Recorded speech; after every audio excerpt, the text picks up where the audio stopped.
Majority Report with Sam Seder, where every day's Casual Friday.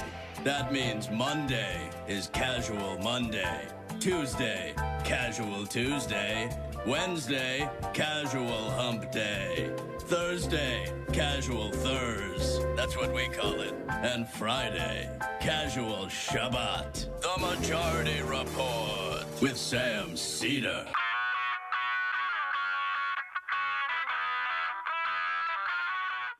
It is Friday, March 19th, 2021. My name is Sam Seder. This is the 5-time award-winning Majority Report. We are broadcasting live steps from the industrially ravaged Gowanus Canal in the heartland of America, downtown Brooklyn, USA. On the program today, from the Benjamin Dixon Show, Ben Dixon himself will be joining us. And then later, Paul Blest, writer, Discourse, will be with us. Meanwhile, U.S. reaches Biden's 100 million vaccination in 100 days, 42 days early. But as COVID starts to regain momentum, is that going to be fast enough? The U.S. agrees to send 4 million doses of AstraZeneca shots to Canada and Mexico. The FBI is now investigating Cuomo's shady push for nursing home and hospital liability protection.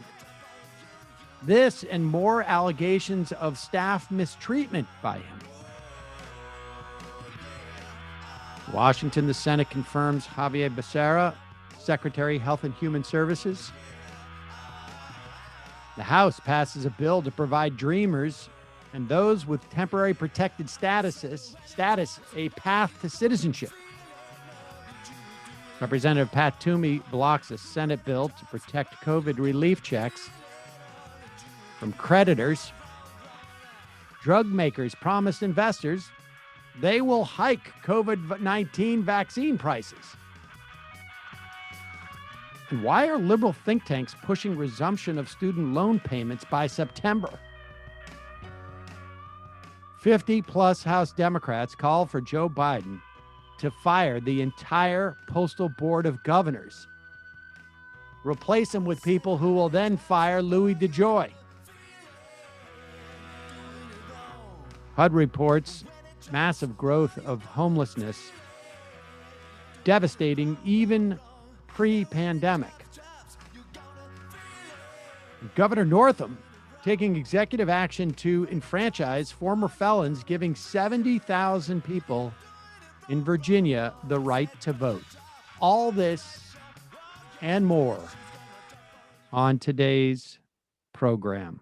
That's a big deal in Virginia. And of course, also, I should mention, joining me as always, Emma Vigeland. Hello, Emma. How are you? I am well. Happy Friday, Sam. Thank you very much. In fact, it's also almost happy spring, right? Tomorrow's they call it, is tomorrow the equinox? I don't keep track of these arbitrary deadlines. It's more when things start to consistently be warm or warm-ish, then it's spring. It's specifically, the equinox is specifically not an arbitrary deadline. It's arbitrary to my life, so the world revolves around me. It's just like, that's the point. Well, Brendan, Matt, will you chime in? Like, what is tomorrow the equinox? I'm right. This is we're not a science-based program. That's basically what comes Saturday.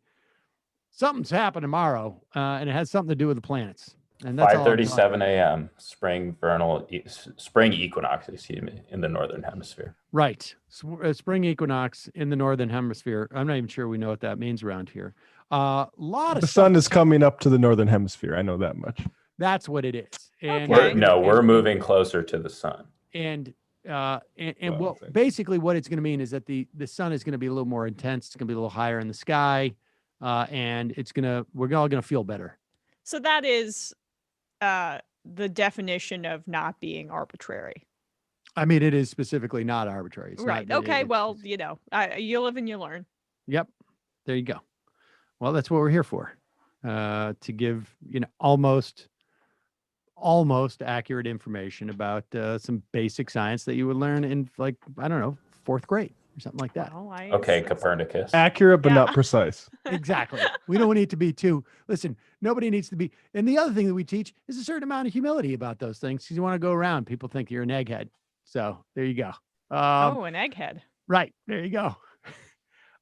It's Casual Friday, folks. You will notice I am wearing a soft collared shirt, which is why we're taking this type of attitude today. There's so much. There was there are some days where you just have a bunch of tiny stories that I feel compelled to share with people, but I couldn't even fit them on my whole list of headlines. One is that Martin Heinrich, he is a Democratic senator from New Mexico. He was previously one of those people who were sort of somewhat vocal about preserving the filibuster.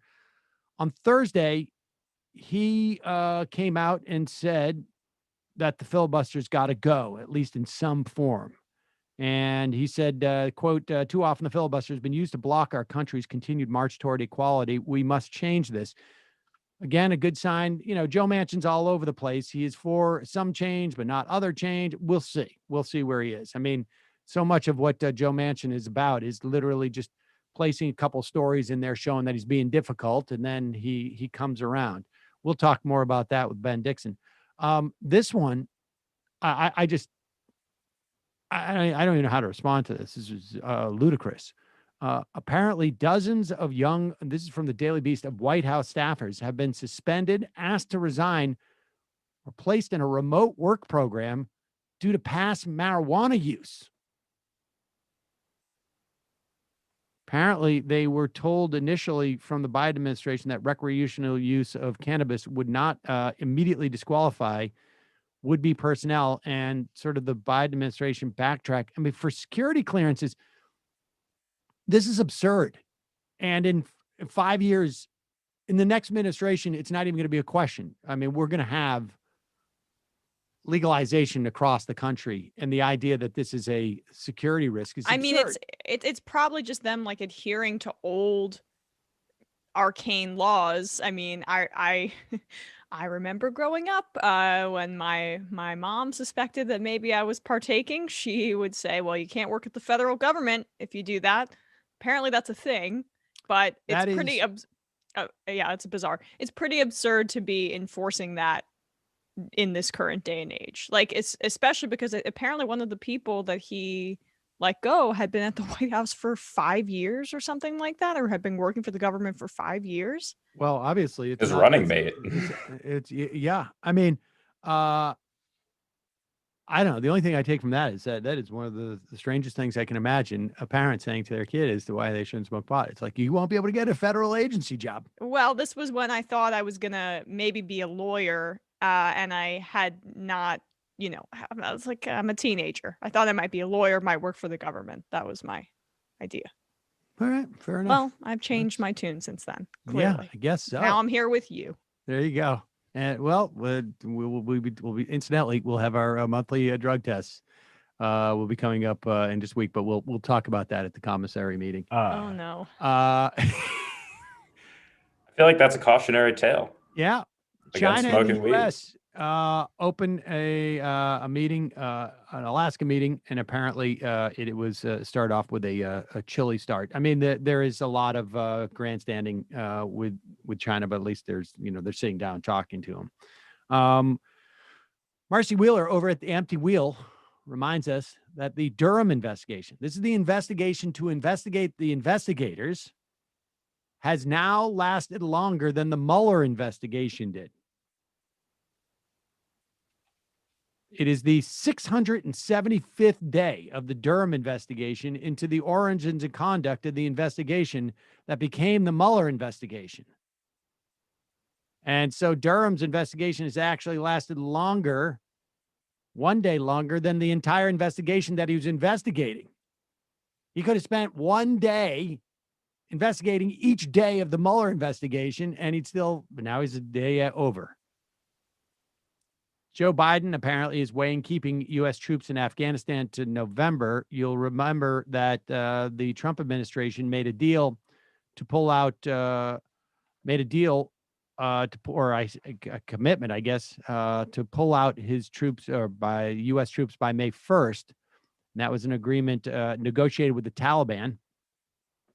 Apparently, Biden has pushed back against the Defense Department's efforts to keep the troops in Afghanistan beyond May 1, but he is contemplating a 6-month extension because, we're always 6 months out. In fact, I think it was Atrios who referred to that as an FU, a Friedman unit, 6 months. And the Biden administration, some good news, have been quietly, according to Politico, revoking the previous administration's waivers and approvals of Medicaid work rules in 2 states. Arkansas and New Hampshire had applied for a waiver to Medicaid rules to allow for them to impose work requirements on Medicaid in those 2 states. And the Biden administration is saying, not so fast. We're not going to do that. It's absurd. One of the primary reasons why you would need Medicaid is either that you don't have a job or your job doesn't even pay enough to pay for insurance. But that's good for the Biden administration. And after 4 years under Trump, the words climate and science are now allowed to be back on the EPA website. So you no longer have to go to the Environmental Protection Agency and say, like, how come they're not mentioning the word science or climate? So there you go. And David Dayen is reporting that the CDC has extended the eviction moratorium. It was scheduled to end at the end of this month, March 31st. We are not clear yet at this point how much longer it will be past March 31st. I cannot think of a crueler, more unnecessarily harsh and callous way of doing this, where people have this measure of anxiety up until 2 weeks before they think they might be evicted. The bottom line is the U.S. government should be standing up, and if they got to pay the landlords, pay the landlords. But and I know there was some relief in this past bill that passed. My understanding is that it's considered inadequate by maybe 2 or 3 times. But just this dynamic of people who have been hurting and are worried about whether they're going to be thrown out of their homes is just absurd. And speaking of absurd, let's play this clip from the 5 yesterday. This crossed our path, and it was that ridiculous. Here's Greg Gutfeld, and he's got Matt. How did you characterize this, or what is it, Brendan? How did you characterize it? Like some way of owning the libs or something. I can't remember what it was, but here's one Greg. strange trick. Yeah, exactly. Own the libs with this one strange trick. Greg Gutfeld has figured it out. My view, there's a really, really big story going on regarding immigration, but it's going on outside of this show right now. If you turn on any other channel, viewers are being sold the idea that America is the land of white supremacy. Yet right now we are seeing thousands, tens of thousands, and it will be millions of non-white people risking life and limb to come to America. Why would they do that? If they believed what they saw on CNN, that we are a nation of racists, why are they coming? Because they know that it's not true. They are actually literally voting with their feet, which is destroying the big lie about what this country is, the big lie that's being sold to Americans by CNN and other media outlets. America, they believe, is the land of opportunity, not the land of white racism. And that is tearing a massive hole in the white power narrative that is being played 24/7. The bottom line about immigration, a country has to be able to dictate its borders. That's obvious. Other countries can't dictate your border by having large numbers of people go to it. Yet we have to control it. They have to control theirs. But I want the people to come here that want to be here with me. That makes me feel good. It makes me feel good because they're validating our country, they're validating our values, and they crush the central fallacy of woke identity politics, that this country is forever stained with white supremacy. Cool, because give them there our are people citizenship. that we're seeing right now on the border who blast that idea all to hell. And that should make everybody happy, and it's why other networks aren't covering this story, because it destroys all the other stories they're doing. Well, My favorite part of that was when he said, "It makes me feel good. It should make you feel good. Makes me feel validated." You know, when you go to therapy, you learn that validation is something that sometimes your therapist needs to do to you to just kind of get you to a certain point. But once you gain some iota of self-understanding, you don't constantly need validation in order to go about your daily life and have a view about yourself and the people that surround you. But conservatives and people insecure in their worldview and constantly scared, people like Greg Gutfeld, need to see politics in the lens of validating their homerism about the United States. And so that's how he twisted all those things around and got to this point. yeah, I mean, he spent last night at 3 a.m. writing out a soliloquy that proved to him that there's no white supremacy in the country. I mean, first off, the idea that he had to write all this out, I found quite impressive. Like, he figured out this trick, and it's so intricate. It's like There's that no meme way. of the math problems going across Zach Galifianakis' face. Right. There's no way, I guess, according to Greg Gutfeld, that non-white people would try to immigrate to this country if we were white supremacists. Now, there was immigration during slavery, but according to Greg Gutfeld, that was not an era of white supremacy, right? Because the two things can't exist at the same time. You can't have immigrants coming who are not white. And we should also add, that time, Italians weren't even considered white in the construct that they are today. But there was people coming from China. There were people coming from all over the world. To this country. But if, according to Greg Gutfeld's calculations, his formula that he's discovered that nobody will report because it will destroy everything that everyone else is talking about, even during slavery, that we were not a white supremacist country. And then the other thing is embedded, what's fascinating to me is, why are he acknowledges they're risking life and limb. Now let's just break that down for a moment. Why is this a risk? It's either because they're coming from areas where it's so dangerous that their lives are on the line. Many of these people are coming from some of the most violent places in the world. Or we have made it so hard for them to immigrate to this country that they're risking their lives in the process of doing it. And if we were not a white supremacist country, we would make sure that those people are not risking their lives to try and immigrate here. We would be far, even if we were going to have a harsh, restrictive immigration policy, we would make sure that we were not putting them in kids in cages, or we would have proper facilities. We would not be putting them in prisons.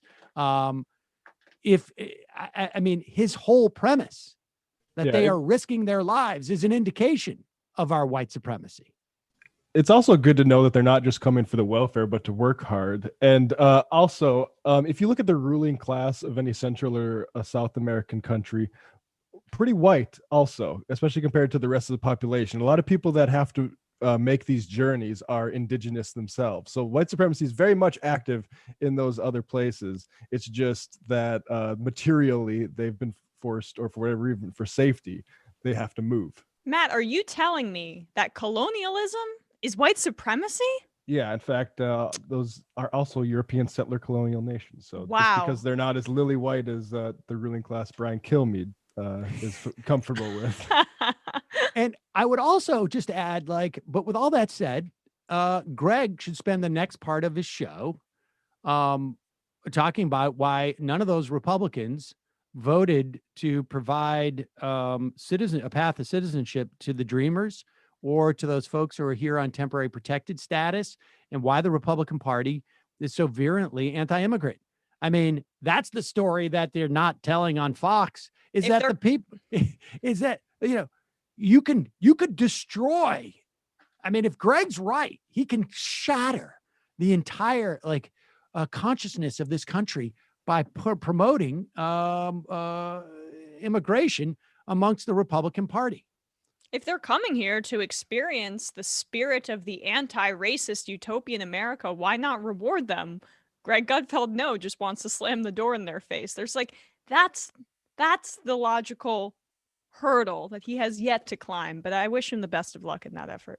And lastly, let's talk about what the big lie is. Matt, will you tell people where that phrase is coined from? Nazi Germany, I believe. A big lie. I can't remember the exact case study it was, but basically, if you tell a lie big enough, I don't have a history on this as well as I should, but the idea that the big lie is in fact that there's white supremacy in this country, and it's debunked by the fact that people who try to immigrate here have to risk life and limb is just absurd.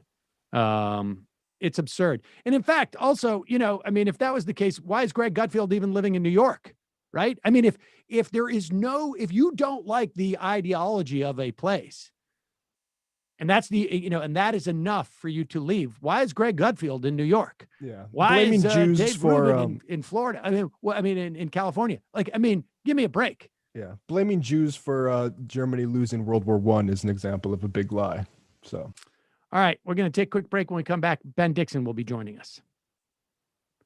Folks, today's episode is sponsored by Sunset Lake CBD. You can get their products at sunsetlakecbd.com. These are my favorite sponsors. This is a product that I use more or less on a daily basis, but different variants of it.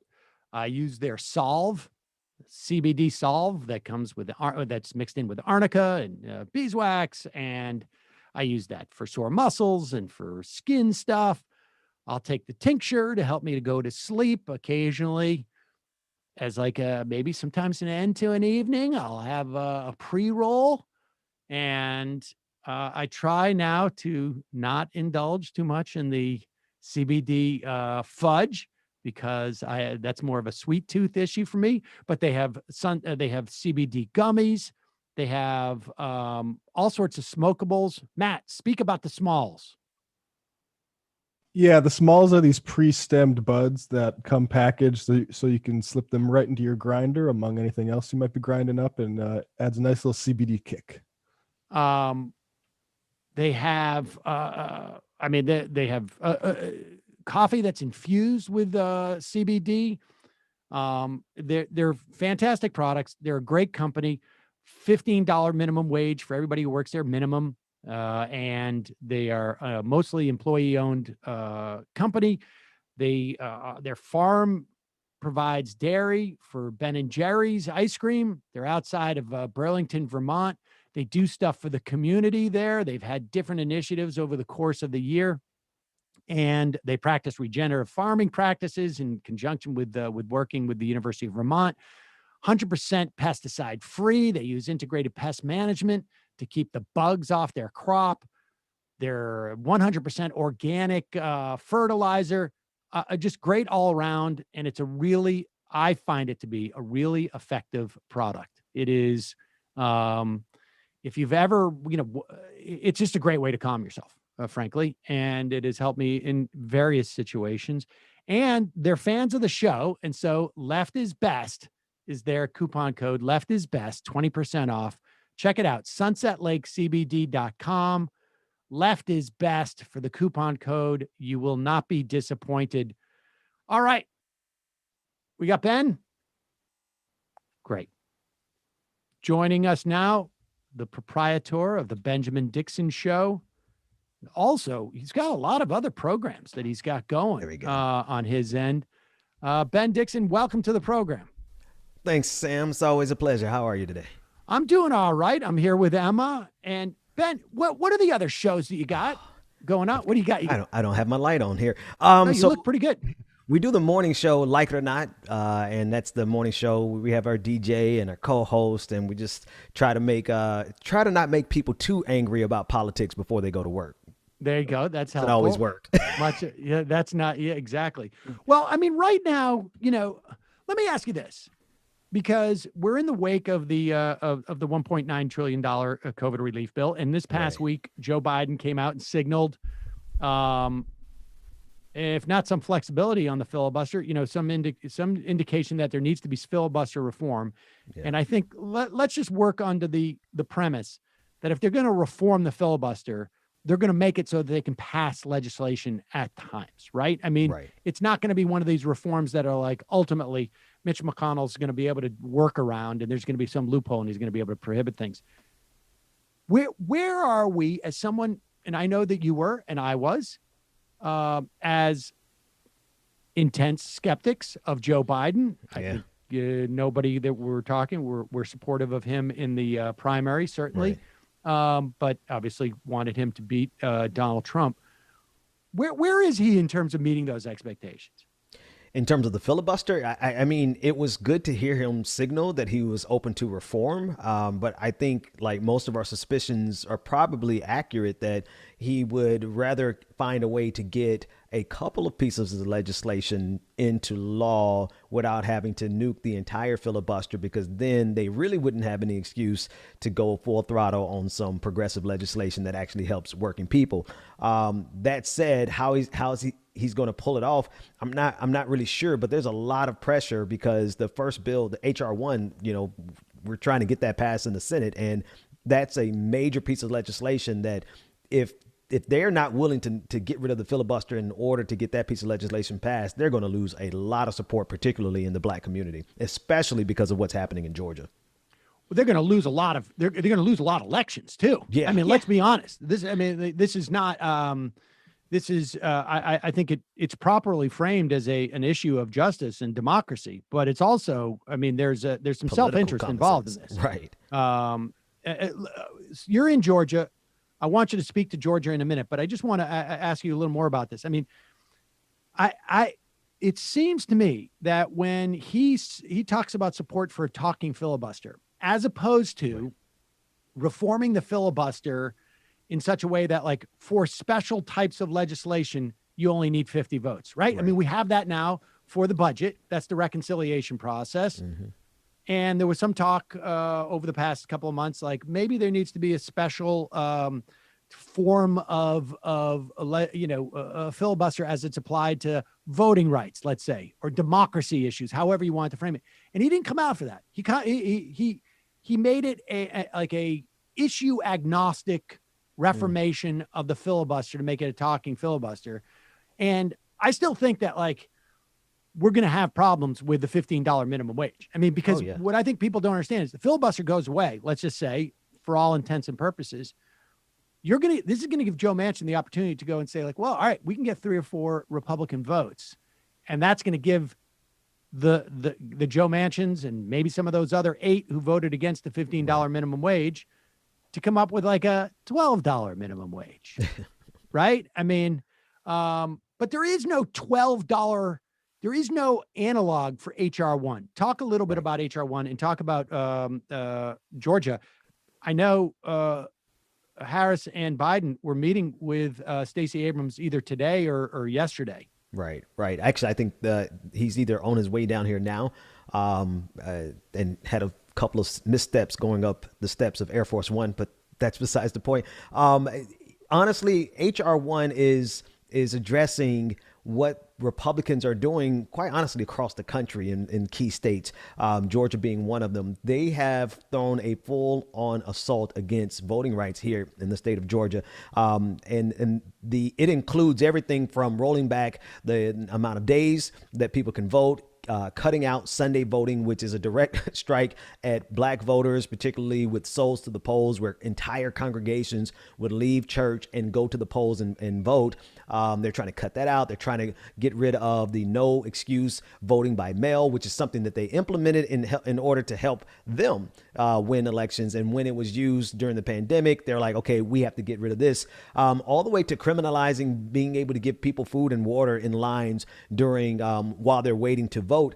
And so it's just piece after piece after piece of legislation. I think some total of 80 pieces of legislation have been going through the state legislature here, and all of them are aimed at curtailing voting rights. And it looks like they're going to pass at least a couple of them and get it signed into law. And without H.R. 1, they're going to be able to get away with this, which honestly, without a tremendous amount of overcompensating through voter registration, like they did in the wake of the purge of 2018, in which Brian Kemp helped himself as Secretary of State become governor by suppressing and purging voters.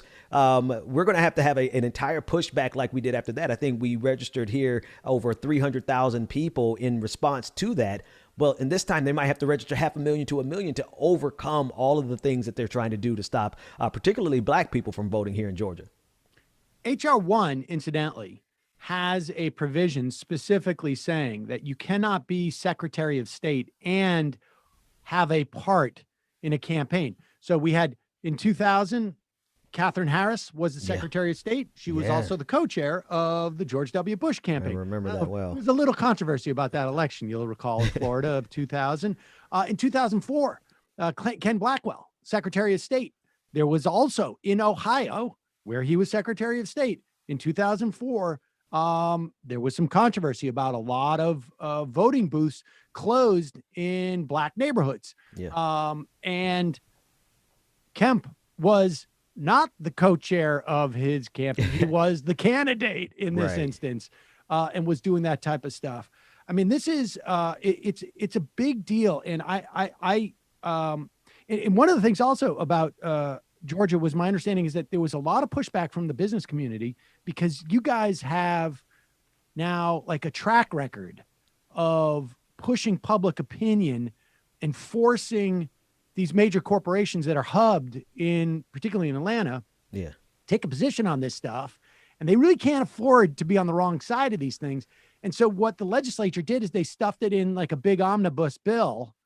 And so it's like a must-pass bill, right? Is that basically what the dynamic is? That's part of it. And so the business community is trying to play both sides here, and a lot of love and respect out to Black Voters Matter, that organization, Cliff Albright, who's one of the co-founders there, and Nsé Ufot over at the New Georgia Project, because they have actions that have been taking place, like actual boots on the ground here. They staged a series of die-ins where they went to Coca-Cola and protested and laid out on the ground as if they had died in response to Coca-Cola prevaricating, really not being very clear about where they stand on the issue. And the Chamber of Commerce gave a statement, the Georgia State Chamber of Commerce gave a really milquetoast statement trying to say that they support voter rights, but they wouldn't outright condemn the actions that has been taken by Republicans. And to add to that, you have these organizations that, these corporations rather, that have been donating to the very Republicans who are sponsoring these pieces of legislation. And so we're trying to apply the pressure. There is more pressure to be applied. There is going to be a price to pay. I think these corporations think that they can survive it, to be honest with you, Sam. Interesting. All right, well, let's talk about the COVID relief bill. And there's been some sort of like knock-on impacts, and some, it's one of those things like you don't know what's in it until you pass it type of situations. There were two things that on both ends of it. One, there was no provision to prevent debt collectors from garnishing the $1,400 checks that came in. Now, to be fair, you couldn't do it because of reconciliation. That was even a further stretch, I think, than the $15 minimum wage, which I frankly didn't think was a stretch at all. On the other end of that, well, at one point, I think maybe you were on when we were talking about this. There were some moderate, so-called moderate Democratic senators who approached Biden about the state and local funding. Yeah. And they wanted to redirect it because they were afraid that supposedly it was going to go to tax cuts in some of these Republican states.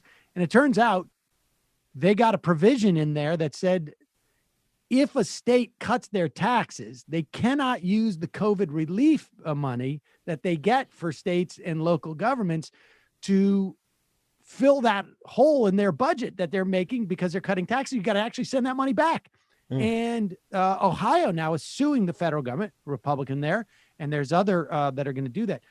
Give me your sense overall as we're like now a week and a half out from the signing of that bill.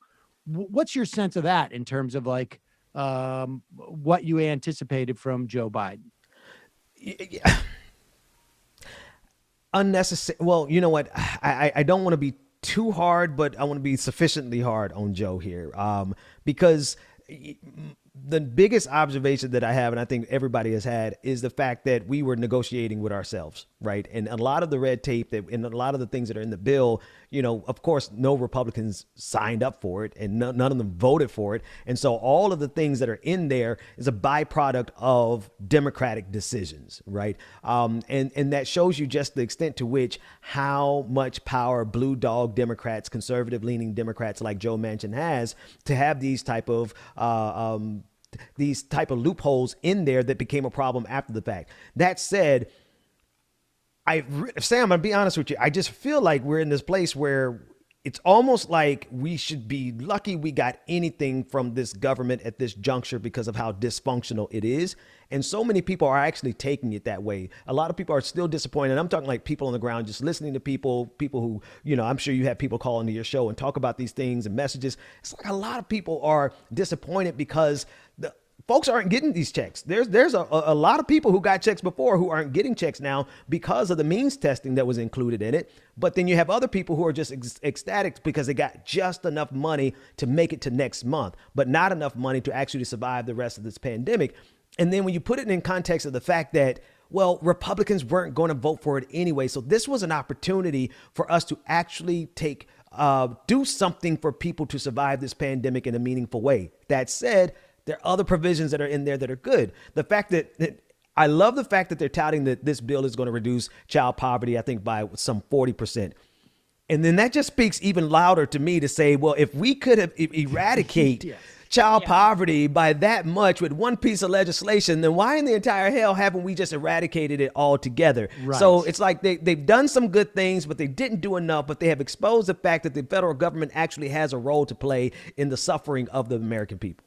But given just how different Biden's tenor is in approaching this relief bill and how different it's been compared to his history as a senator and even a part of the Obama administration, there are a lot of pleasant surprises. I said this on the show the other day. I feel like he's kind of at the 80th percentile of what was possible for Joe Biden in these first few months, right? Because I'm not expecting Bernie Sanders type systemic legislation. I like that dream was dead when Bernie Sanders lost to Joe Biden. You still push him, and he's shown that he can be pushed, at least on the filibuster and things like that.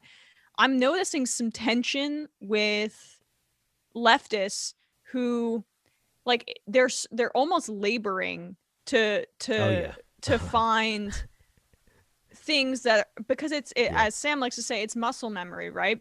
The Democratic Party has been so feckless and embarrassing for so many years. And in the past few months, they've actually implemented some important proposals and some things that are going to improve people's lives. And this filibuster reform could change things. So I don't know if you're noticing that dynamic too. Like, I don't want to give this stimulus bill the most amount of credit possible because there's so many things that could have been done that are better. But I also don't want to do the lazy thing and the easier thing, which is to be cynical because that doesn't put myself out there and put your ideas out there in any way. And then it disempowers people entirely because there are a lot of good things that are happening right now. And let me just add to that. It's not just a question about being lazy. It's also a question of like, how do you navigate this sort of push and pull? Like, I mean, the what you said, Ben, about the 40%, 45% cut in poverty is really it. It's like, that's amazing. And it's also begs the question of like, wait a second, if we could do 45%, why aren't we doing 95, 98, 100%? Like Right. it's both those things. And on one hand, you don't want to walk away from the process because you're getting somewhere. On the Yeah. other hand, you don't want to over praise something because you don't want there to be a satisfaction with like, okay, we're done. Now we just move on to. I think the answer to that question really is to just engage in good faith, right? And I know that's a tall order from some of our former comrades, or I don't know what they consider us these days, but on the left, because it is very easy to just simply attack every single thing that this administration is doing.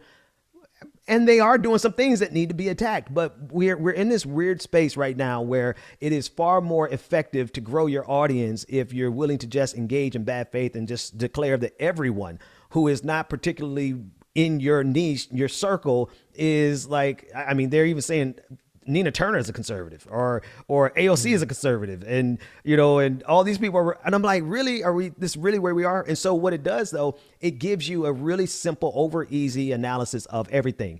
Anything that is done from Joe Biden is going to be bad to one group. And it's funny, like on the right, obviously conservatives, there's literally nothing Joe Biden can do that is going to be meaningful to them. And then we're finding that paradigm on the far left at this point also. And I don't even know if we should give them the credit of being considered the far left, but I digress. But Emma, you actually pointed out, and I can't really remember the exact policy, but you just tweeted out something to that effect.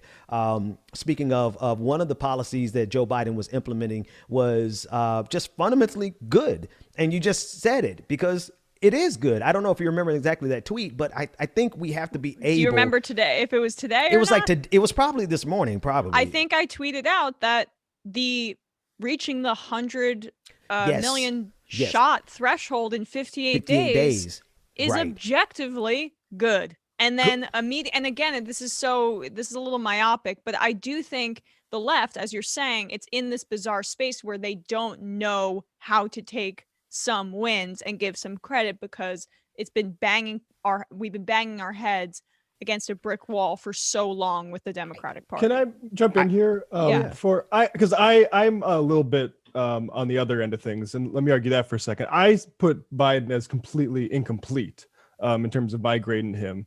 I think the material policies are good, but you have to look at the structural thing. So $15 got left off, right? Like the PRO Act, we need to see that. If we leave this administration and the PRO Act HR1, like you mentioned, these structural things aren't done, then it's a massive failure for the Democrats. So I think incomplete is where I'm at. I agree. I wouldn't give him a grade right now either. I'm just saying on those, I'm talking more about the COVID relief bill than anything. And then we'll see how this filibuster is addressed. And then there's the PRO Act, and then there's the only thing arguably structural in the COVID relief bill, and it's still, I would say that Matt's correct on this too. It's incomplete, but it is at least it's the only thing in there that even attempts to be structural is these $300 or $360 payments to families with children. They have already expressed a desire to make that permanent.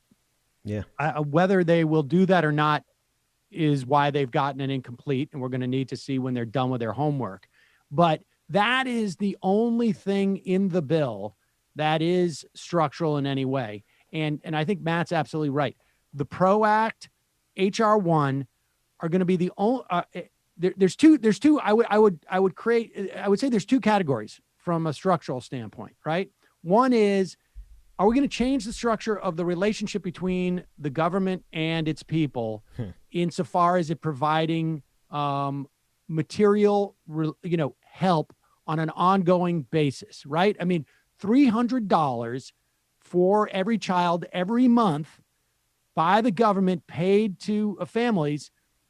We can argue that maybe it should be a little larger, and there's certainly other things like daycare and whatnot, but that is a potentially a structural sort of material benefit. The other thing is, which Democrats never do, and Republicans, just Georgia's a perfect example of it, and how quickly they move, right? Job number one for Republicans in Georgia is, how do we make sure we don't lose the next election the way that we did this past one?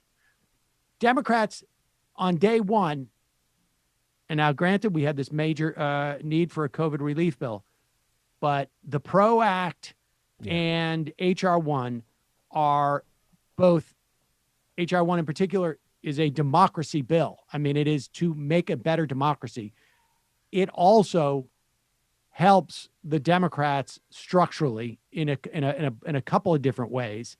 And the PRO Act, same deal. More democracy, allowing labor to have power, ultimately could help the Democrats. I mean, and shape the Democrats, but also help them. And those two are really going to be the big litmus tests on Joe Biden as something other than.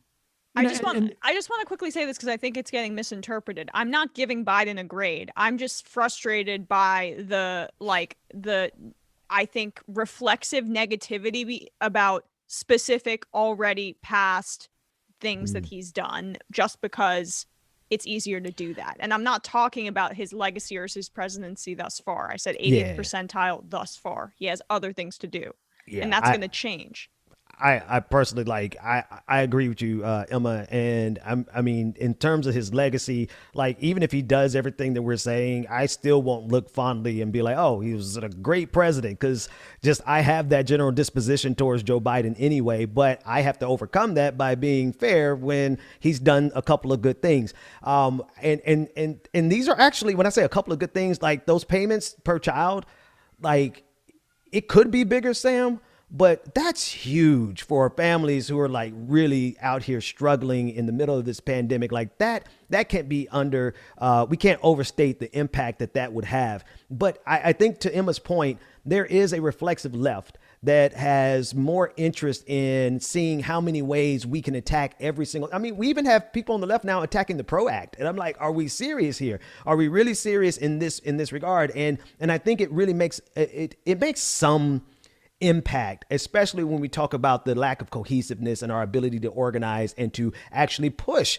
now to collectively as a left push Joe Biden to cancel the student debt. I'm still waiting on that. But if we had more of a solidified, unified left, we could actually organize and do those types of things. But instead, we're like we're frazzled and we're disjointed, and because a lot of people are still in primary mode, to be honest with you. Yeah, I mean, I also think that we need to like sort of keep a perspective on what constitutes really what's going on with the left, and disaggregate that from, what's happening on Twitter. Social media. To be honest with you. I mean, I think there are people organizing Medicare for All, bill reintroduced by Pramila Jayapal this past week. I mean, there's a lot going on the left, and I think it's easy to get, because we live online and that's what we do. And that's where, but there are times where people are organizing. No, it's fair enough in terms of like maybe this maybe the reflexiveness that I'm talking about is less, it isn't as ubiquitous as I may, Yeah, I think that's, it's understandable. I mean, this is the world that we work in. And with that said, just to sort of qualify that statement, like, change is often made with, 5%. You get 5% of the people who are pushing very hard on something, and you're going to get very close to getting all the way there. I mean, particularly when you're talking specific legislation. I would also add on this $300, I think there's a very good argument that even Mitt Romney's bill was actually better. He had an amendment because he wanted to do it through the Social Security Administration. It's more of a technocratic argument, but I think they did it through the IRS. We had Elizabeth. I can't remember her last name now from last week. Was it? Gosh, Pencotti arguing that maybe the IRS had more data that allowed it easier. That's a little bit of a weedy argument, but broadly speaking, it is.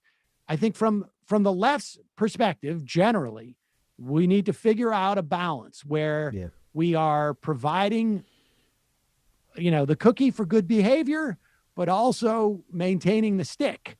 Because I think incomplete is a great way to phrase it, because we're not there on some of the really structural things. And it's going to be interesting to see. We're going to be dealing with an infrastructure bill, but they got to get moving. There's a couple other things that are sort of falling through the cracks. Like they're not dealing with the CRA. This is the Congressional Review Act. There's a bunch of Trump actions that were taken in the last 6 months of his presidency that could be reversed by the Democrats, and they seem very slow to do that at this point. Now, let me just get your take on this, and we just got a couple of minutes here, but there are 20 there's a gang of 20 that's forming right now, and they are meeting 10 Democrats, 10 Republicans. The number 10, obviously very important because you need 60 to overcome the filibuster as it stands now. This is another one of those sort of this is, everything seems sort of like a microcosm. Is that an indication of how desperate the center is to sort of control the narrative and prevent anything like dramatic from happening? Or is it, like we saw in the run up to the COVID relief bill, a necessary pro forma step that needs to be taken to prove to everybody that you're not going to make a deal with these 10 Republicans? You're not going to bring them along. I mean, Schumer coming out and hammering Susan Collins the other day, I wonder what was behind that, because let's put it this way. If Chuck Schumer is saying to his caucus, Susan Collins, the poster child for striking the gang of whatever number it is deal, is not an honest broker, are you going to trust, I don't know, Barrasso, like numbers 5, 6, 7, 8, 9, 10 of that coalition? No way. Right? I mean, so, but we're not going to know until this thing plays out. Yeah, no, actually, that's a great observation, Sam. I think it's probably both, right? I can't hold my breath on them actually playing smart politics, but you got to expose them. And I feel like this does give them an opportunity to say that we tried. But the real question is after they try, because well, let me start here. I feel like it's a fool's errand to even try with Republicans when they have already shown the track record that is necessary to prove that you're not going to get 10 of them to vote on anything meaningful for the American people. So why waste your time? That's my starting position. They're obviously dealing with some different calculus. I don't agree with their laws of physics that they're dealing with in the Democratic Party, but they feel like they have to go through this. The real question is, on the other side of this, are they going to do what they have to do, or are they just using this as a way to stall necessary movement on reforming or abolishing the filibuster? And I think from your first, the way you framed it at first is perhaps they are really hammering into the minds of those 10 Republicans. Like, listen, this time around, we can't protect you. We can't protect you from the filibuster. It's going to be gone if you don't do X, Y, and Z. The thing is in those negotiations, what we're going to see is that those 10 Democrats that are teaming up with those 10 Republicans, those 10 Democrats are going to move closer to those Republicans. And then they're going to try to convince the other Democrats that they have some type of bipartisanship. That's my gut instinct. I hope I'm wrong. But again, Democrats play by a different set of calculus than we do. Well, that's the thing. It could go either way, because it could also be that those 10 Democrats, and maybe we're talking about 4 or 5 in the middle there. They look across the table, and the argument that they can make a deal, they realize like we can't. Yeah. And so this is the way that some of those Democrats are going to be convinced, like it's filibuster reform time, because look, Susan Collins, we can't even trust. There's 9, and of those other 9, like, are you really telling me like numbers 7, 8, 9, 10? Yeah, they're not going to vote for anything that Joe Biden's going to propose. And then here's the last question. So Mitch McConnell comes out last week, or this week, I guess, and says, if you get rid of the filibuster, I'm going to scorch earth. I'm scorched earth. Yeah.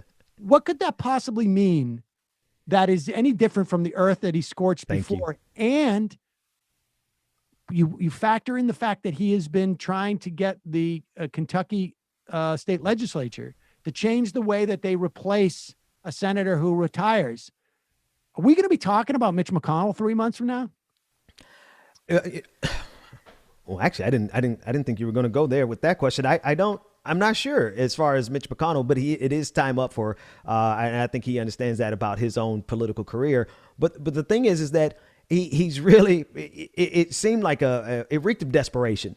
It reeked of desperation in the sense that he's like, let's just scare everybody with what we're going to do if we get rid of the filibuster. And the truth of the matter is like, you're right.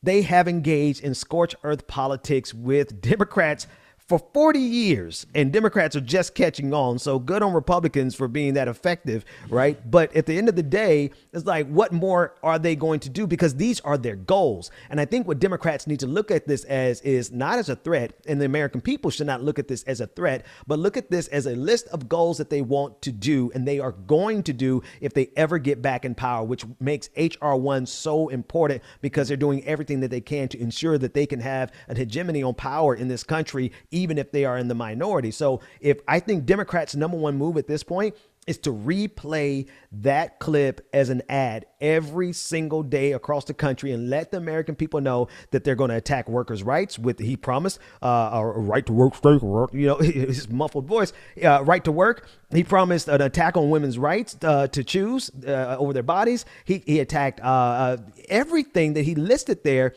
is really a repugnant list of policies that they stand on, but they've never actually just said it in one complete sentence because they knew how toxic it was. And he thought that he could scare us. But if Democrats were smart, they would take that to every single state and let Americans know this is what Republicans are going to do when they ever get back in power. Yeah, in their own words. Very well said, Ben Dixon. Folks can check out the Benjamin Dixon Show on YouTube and like it or not in the morning. Yep. On the same YouTube channel, the Benjamin Dixon Show channel. All right. Ben Dixon, always a pleasure. Thanks Ben. So Pleasure's ours. Take care, everybody. Take care, everyone. All right, folks. Going to take a quick break. Be right back to dock this thing at the end of the week.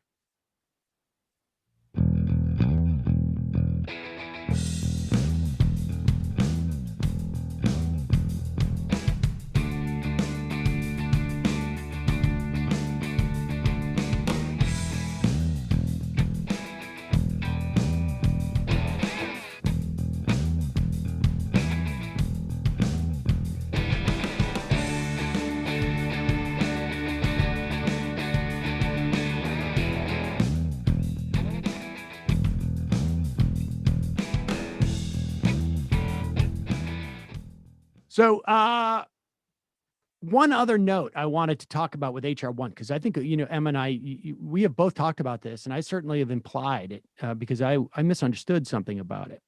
There is a provision in HR 1 that will have the federal government call for independent commissions to deal with redistricting.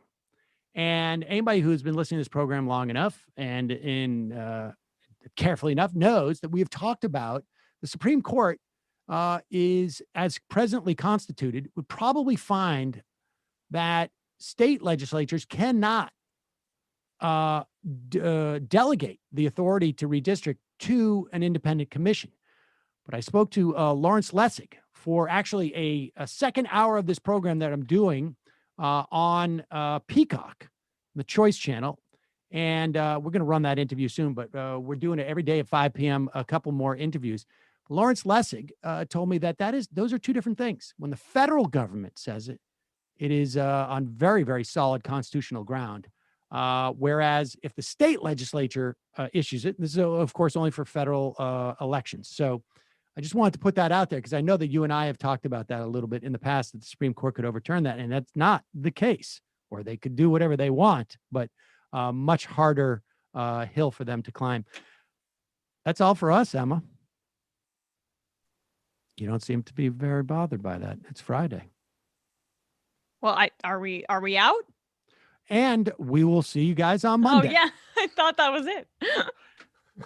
And for those of you sticking around, we're still here. I was what were you waiting for you even to say goodbye. What were you even teeing me up to say? I was teeing you up to say bye, see you Monday, or happy Friday. Or, Have a nice weekend. Have a nice weekend. Yeah, well, I don't care about our viewers' weekends. Yeah, there you go. That's not true. That's right. That's classic. Classic. She doesn't even. You don't even believe in the weekends, do you? Emma comes into the office during Saturday, Sunday, does the whole show without even the cameras. I do it for the love of the game. All right. Let's bring on our next guest, shall we? Paul Blest. He is apparently the co-owner, staff writer at the Discord blog, Discourse blog. Paul, welcome to the program. Hey, thanks for having me. And kudos to you, co-owner. You don't even give yourself like executive staff writer. Just get on with the full on. No, we're all sort of equal partners in this, and yeah, we have an editor, Jack Merkinson, but yeah, the rest of us just go by staff writer. All right, well, I appreciate that. That's good stuff. We're very egalitarian. I would call myself executive CEO of all things. Yeah, I should just start doing that. That's Emma's title on this show, actually. Yeah, I make more than Sam. She's the executive CEO here. All right, so Paul, two executives. Let's talk about this. I just saw this break this morning, and I know that you wrote a piece about Marjorie Taylor Greene. I don't know if it was a couple of weeks ago. I have no idea. Right. Last week or, she just got banned from Twitter. Is that right? Did I see that? Yeah, I saw that briefly this morning. Just now? I think like in the past 20. It was like a hours. Suspension, like a 12-hour thing at least. She got put in the corner. But do you feel like give us your argument about Marjorie Taylor Greene, who she represents in the context of what Democrats need to do with the Republicans? I mean, I think that she represents sort of this growing constituency within the Republican Party that, beyond Trump, this is what the future is going to look like. It's going to look like people like Marjorie Taylor Greene. It's going to look like people like Madison Cawthorn, who lives in North Carolina, as do I. Somebody like her is, she's sort of the sort of lightning rod because of the QAnon stuff, but this is somebody that's going to have a following in the Republican Party for a long time. And she, beyond the conspiracy theories, it's just sort of the, visceral reactionary politics that, I think is going to sort of direct the future. And I mean, what have they not been there already?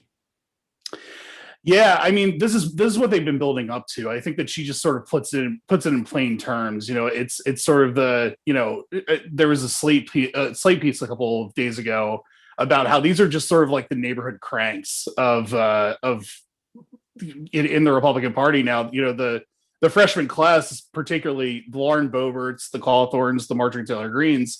These are just sort of the like, Facebook commenters on your local newspaper's website, about, when just like blaming everything on Black Lives Matter. Antifa is like coming to our town to like burn down the Denny's. And like, this is her entire thing. And, Trump showed that there's a very, very large constituency for that within the party. And she's just sort of, taking it to that next level of crankery. Well, I mean, I would agree that their level of crankery is indicative of those, the people writing to your local newspaper. But the difference is that these are the editors of the paper. Yeah. I think like the analogy breaks down in terms of their power within the Republican Party. I mean, I've watched this now for almost, close to 20 years. Right. Professionally, that there is a one way. So far, at one point, I guess it changes, but there has been like a one-way trajectory, and that is the crazy people move to the center of the party. Mm-hmm. And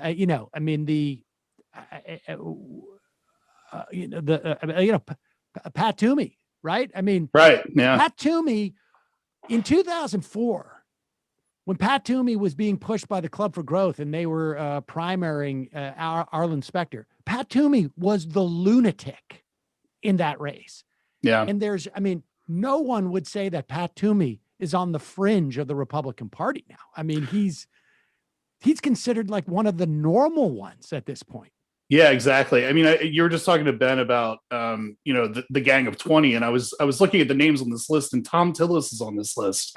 Like Tom Tillis is responsible for like kicking off the Tea Party revolution in North Carolina. I mean, all the most horrible things you've seen in North Carolina over the last 10 years were either enacted because of Tom Tillis or put into motion by Tom Tillis. And this is now considered somebody who's like one of the reasonable Republicans to work with. And yeah, I think you're exactly right about that. I mean, you know, somebody like Toomey or somebody like Tillis has really, you know, gain this constituency because the party is moving so far to the right. You know, even saying one time, even frowning once at Trump is enough to sort of get you the label of moderate in Politico. True. It's fascinating. Who else is on that list? Do you have that list handy? Because I mean, what that tells me about Tillis is that he's worried about something that's happening in North Carolina, right? I mean, right. Like to get into this group of 20 is your branding exercise. Like because nobody thinks that there's going to be a single piece of legislation. I mean, there may be like a post office somewhere named, but nobody thinks there's going to be a single piece of legislation that's going to pass in the Senate, 60 votes to 40. It's just, there's not going to happen. Yeah. And so if you're Tom Tillis, you're there because you want to project that you are somewhat reasonable to the people in North Carolina. And it's really just a branding exercise. But Tom Tillis is never going to be able to go that far, or he's going to get primaried. Oh, yeah, absolutely. And there was like there was a lot of talk last year that he was going to get primaried by somebody like Mark Walker or Mark Meadows. And Walker's running for Senate for Burr's seat now in 2022. And yeah, I'm just looking at the list, and, you know, Romney's on the list, Susan Collins, Murkowski, but also, you know, Jerry Moran from Kansas, like somebody who's always been, you know, on the right wing of the Republican Party and now sort of considered, you know, this sort of reasonable guy to work with. Right. But yeah, I think you're right. He's going to get primaried if he, you know, if he moves too far to the center. I mean, he almost did. And, you know, North Carolina, I think, is a little bit behind a place like Arizona and Georgia. You know, 2008, when Obama won this state, was a fluke, kind of.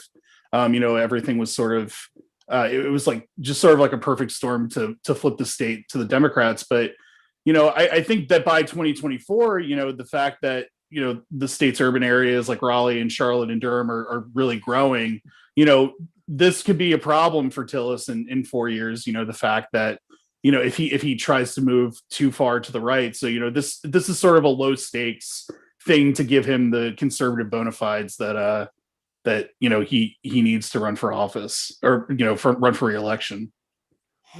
What's going on with Moral Mondays? I mean, why? Like I would have imagined 4 or 5 years ago that Moral Mondays would have turned into the force that flipped Georgia in North Carolina.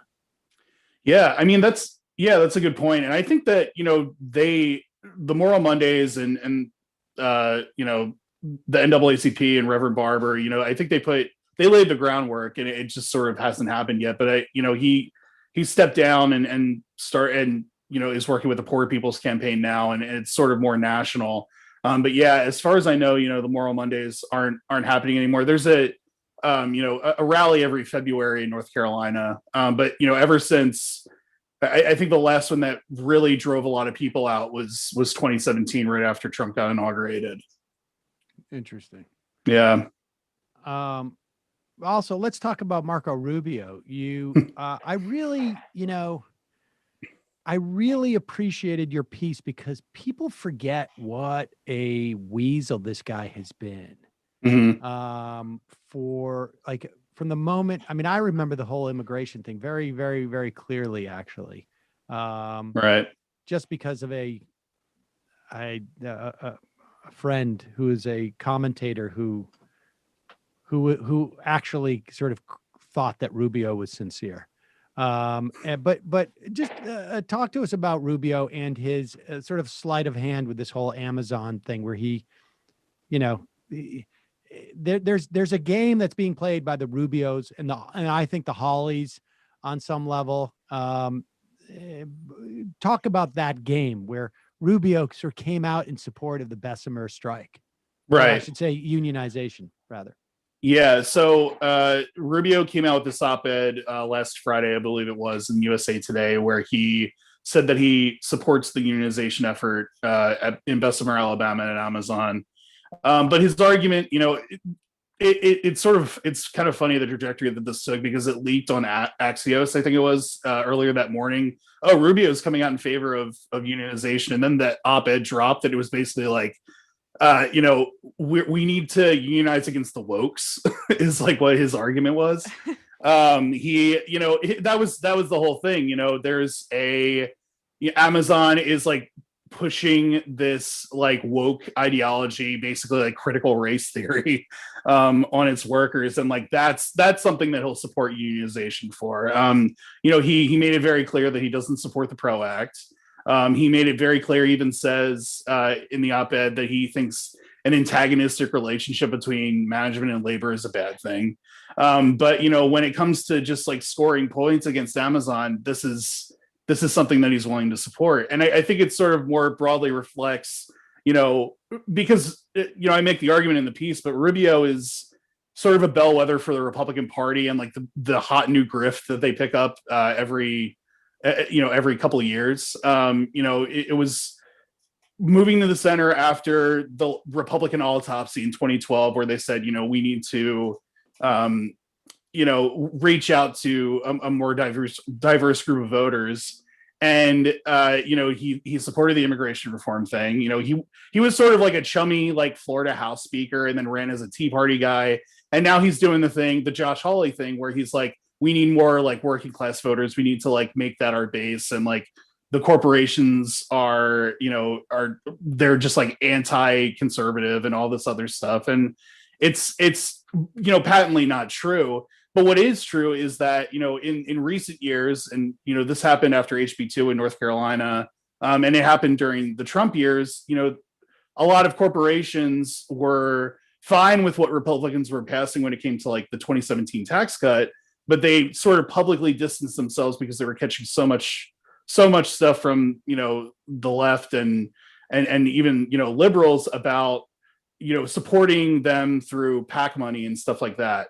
So Rubio is basically giving them an ultimatum, I think, with that op-ed. And he's saying, you need to come back over and publicly, align with us, or else you're not going to have any friends. There's the Democrats just passed the PRO Act in the House for the second time. Who knows what kind of chance it has in the Senate so far. But, I think that, the argument that I make in the piece is that, corporations have always sort of been uneasy with this like social justice role that they've been given. And, I think that if they're going to lose the labor fights too, I think they would rather just throw in with somebody like Marco Rubio in the Republican Party.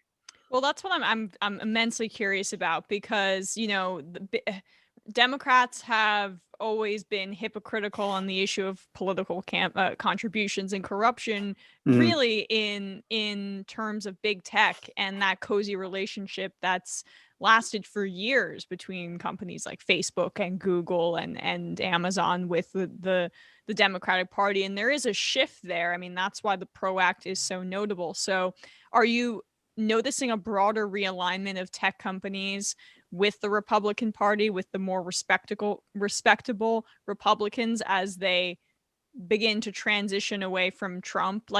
And also it's just fascinating to see Republicans kind of co-opt energy on the left in the way Tucker Carlson's kind of doing this eco-fascism thing too, right? And use it for their own ends. That's a secondary question, but really just wondering what you think of that. Yeah, I mean, I don't think that the alignment or the realignment is happening yet so far. I think that it's still early, and like Trump is still like, not even a distant memory. He's still like tweeting out press releases basically.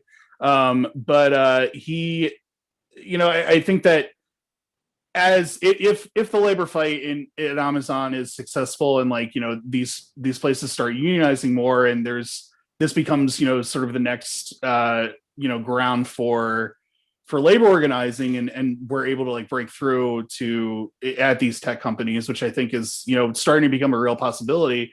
I think it could change. I think that, if the Republicans, if they go in that direction where they, try to sort of give this ultimatum to these companies and say, you're not going to have any support. We're both going to come after the Democrats, and the Republicans are both going to come after you on monopolies, on labor and stuff like that. I think you could see an alignment, maybe not with the Josh Hawleys, but, with the mainstream Republican Party, because, let's face it, like at this point, Josh Hawley is sort of an outlier in the Republican Party just by even talking about this stuff. But Rubio, I think, senses that this is the way that things are going. I just find it fascinating that he's like attacking Amazon for being woke. When I think of Amazon, I think they're woke. I think they're really connected with, right? Like, it's just that's not even the right company to attack. It's like you could go after Nike, they're not I guess, selling the used Dr. Seuss books. So it's just like, yeah. And I guess they have anti-discrimination policies that they post on their wall in their factories. Like, what is what is the wokeism that as their workers are peeing in water bottles because they can't take breaks? Yeah, right next to the "Don't organize a union" sign, there's a there's a racial bias training later today. There's like even Amazon, there's sort of like this very performative thing right after the George Floyd killing happened, and the protests started, and they, workers at Whole Foods around the country, and Amazon owns Whole Foods. They were started to wear Black Lives Matter pins and Black Lives Matter shirts, and Whole Foods as a company basically shut that down. They started sending workers home. There's a whole lawsuit about that was filed in Massachusetts, where workers were basically going on strikes because they weren't allowed to wear Black Lives Matter pins. So like even this argument that they're woke is just completely false. They don't actually like care about social justice in a real way because they don't care about economic justice, and those things are inextricably linked, I think. But it does really seem curious that Rubio sees that it is him trying to sort of like it's not so much a blocking play, but he wants to be when we look at that field in 2024 on the stage, he wants to be in the Hawley quadrant, but he's going to have to in some way distinguish himself from Hawley, but he wants to be on that. I'm the pro-worker guy. I came out in favor of the Bessemer strike. And then how much he hits that asterisk because Amazon is woke, it will depend on, I think, the moment there. I think he just sees it as some type of flexibility. Well, let me just add, Sam, quickly, like it's the same triangulation that someone like Tucker Carlson is doing, right? Where they're co-opting populist rhetoric and then you just like unveil all of the same politics beneath it. And I think that's the new era of how conservative or whatever paleo conservatism is. I'm not entirely sure about the definition, but that's how they're all trying to posture now, like Hawley and them. I think that's true. I think like Hawley and Tucker Carlson in particular have they're a little bit more sincere in their project. I mean, I get the sense that Rubio is just like, I'm going to be able to deploy this if I need to. Yes. I think Tucker Carlson is making like he is really pushing like this, Strasserite type of argument that, that is really founded on a white nationalism that corporations are evil because they're inhibiting our nationalism on some level. Do you think that he's sort of, do you think he's moved? Because I remember, a couple of years ago, that video resurfaced of him doing this book thing where he makes fun of Bill O'Reilly's faux populism. This is like in 2002 or 2003. So do you think that he's like actually moved to the right, or is this just part of a TV character that he's playing? I mean, both are horrible, but I don't know what's more horrible, and I can't even answer. Exactly. That. Yeah. I think it's a guess. I think it's a little bit of both. Yeah. I think it's a little bit. Doesn't of both. even matter. I mean, I can tell you for a fact that during the Iraq War, he was in the back. He would walk off that Crossfire set, go have a cigarette in the back, and just be like, "I don't give a shit about this." Right. I mean, I think like you can go. I mean, tracking Tucker Carlson will also be good too, because I don't know if you remember how he launched the Daily Caller. He got up in front of CPAC and said, the problem with us, and this is maybe 10 years ago now. I don't remember exactly when it was. Mhm. The problem with us talking to conservatives, that we don't do real reporting. He chastised CPAC for not having any real journalists, and then he launches a Daily Caller, and he gave that a try for 6 months and realized, like, oh, conservatives don't want real reporting. And then it was like all about like Swedish models, and then just morphed into like, oh, wait, we can harass like Democratic women, and then we've like achieved both of our key demo desires, basically. And I think he is about as cynical as they can get. Yeah, absolutely. I mean, you can see it. Like, look, you look at like he's bringing Michael Tracy on. His whole shtick is to sort of like piss off the libs, and I don't think it's working in terms of his ratings. I mean, because frankly, like, I think his sort of conservative audience is like, wait, who? I mean, I don't know. Maybe he's like trying to build like a little, online army that is coming from these people, which is possible. But I just don't think there's enough of them to, to support his program. I guess they could tune in, but I think it's pretty. I think it's pretty. I think it brings in a little bit of a younger flavor. Like, I think it to what Fox is doing. I doubt it's like reflected in their nightly TV viewership, but in terms of maybe what's circulated online. What he's doing resonates a lot more with young, angry male conservatives than what anything Hannity or Laura Ingram's doing. I think that's true. It keeps him hip, as it were. Paul, what's your take on where are you grading Joe Biden today based upon your I mean, you heard some of the conversation we had with Benjamin. Right. Yeah, I mean, it's slightly better than I expected. I didn't expect them to just bull right through with the relief bill. They're sort of getting a lot of credit for the $1.9 trillion relief bill, but a lot of people forget that the House passed like a $3.3 trillion relief bill last year. So like they could have gone a little bit bigger, but all things considered, it was more than twice the size of the recovery package back in 2009. And I think that they learned a lot about that. A lot of these people are Obama appointees from that time. But the minimum wage thing, I think that a lot of that falls on Biden. Obviously Kristen Sinema and Joe Manchin voted against it, but also, Chris Coons and Tom Carper, both senators from Delaware, both people who have in the past, at least Tom Carper, ran on raising the minimum wage to $15 an hour. Coons has come out since and said, I'm for the $15 minimum wage, but there's two provisions that he hasn't articulated what they are. And what provisions? No follow-up there. Yeah. The two right, provisions. exactly. The two provisions.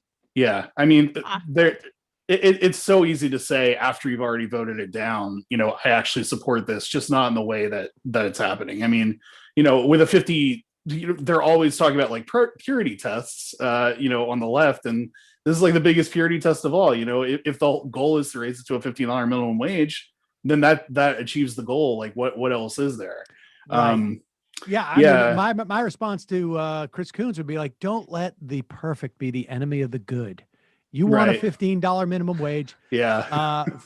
Lay off those two provisions. I understand you can't get those two provisions. Those two provisions are like, there's two of them and they're both provisions, but you can get past that. The Chris Bros are just going crazy over this. Yeah. The coon heads. Yeah. I think that, I think it was Matt that said this. I think incomplete is the what I would use. I haven't really seen enough yet. The border rhetoric that he's sort of espousing so far, it's not great.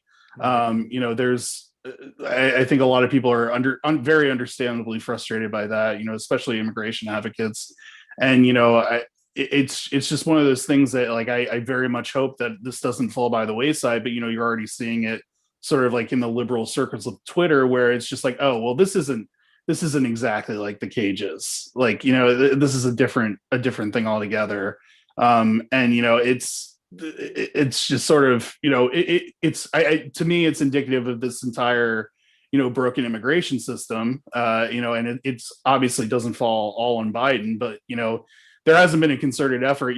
We talk a lot about the voting rights bill and the PRO Act, and obviously those are priorities when it comes to the filibuster. Nobody's really talking about the immigration bill that they introduced as something that can pass with the filibuster. And I think that if this is just going to be, it just seems like so far it's lip service to me.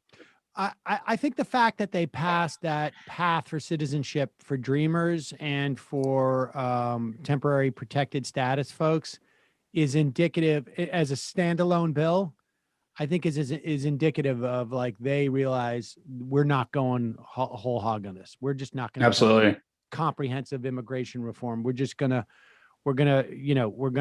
try and get citizenship for DACA. Maybe they'll go for DAPA if they get DACA and the TPS, and then it's really just up to Biden trying to piece together a system from an executive as executive action. I mean, one of the things that I guess is contributing to, obviously, every year at this time when the weather starts to break, there's more folks who come up, but apparently the Biden administration rolled back a rule that was imposed by the Trump administration that dealing with COVID, basically barring immigrants who are at the Mexican border from coming in because of COVID. But they rolled it back for children. And so a lot, this is, I don't know if this is the case, but I've been reading a little bit, but that apparently a lot of parents are sending their children through because their children can get through and the parents cannot. And they're living in a dangerous and difficult situation at the border. They let their kids through. I don't know why we can't just expedite, basically depreciate the number of people over the course of the next 12, 16 months. You're going to have an extended stay with your relatives. Go. I don't know. It just seems ridiculous to me. Yeah, and I think that there's obviously it seems like they're taking this political consideration because this is becoming the thing for the right, and I don't think it's going to stop anytime soon. Talking about the border crisis, because they realize at this point, the attacks on Biden aren't sticking like they did to Obama. They don't stick like they did to Nancy Pelosi. Yeah, exactly. It's very obvious why, but they really tried with the laptop stuff and the Hunter Biden stuff, and nobody cared. So now they're coming.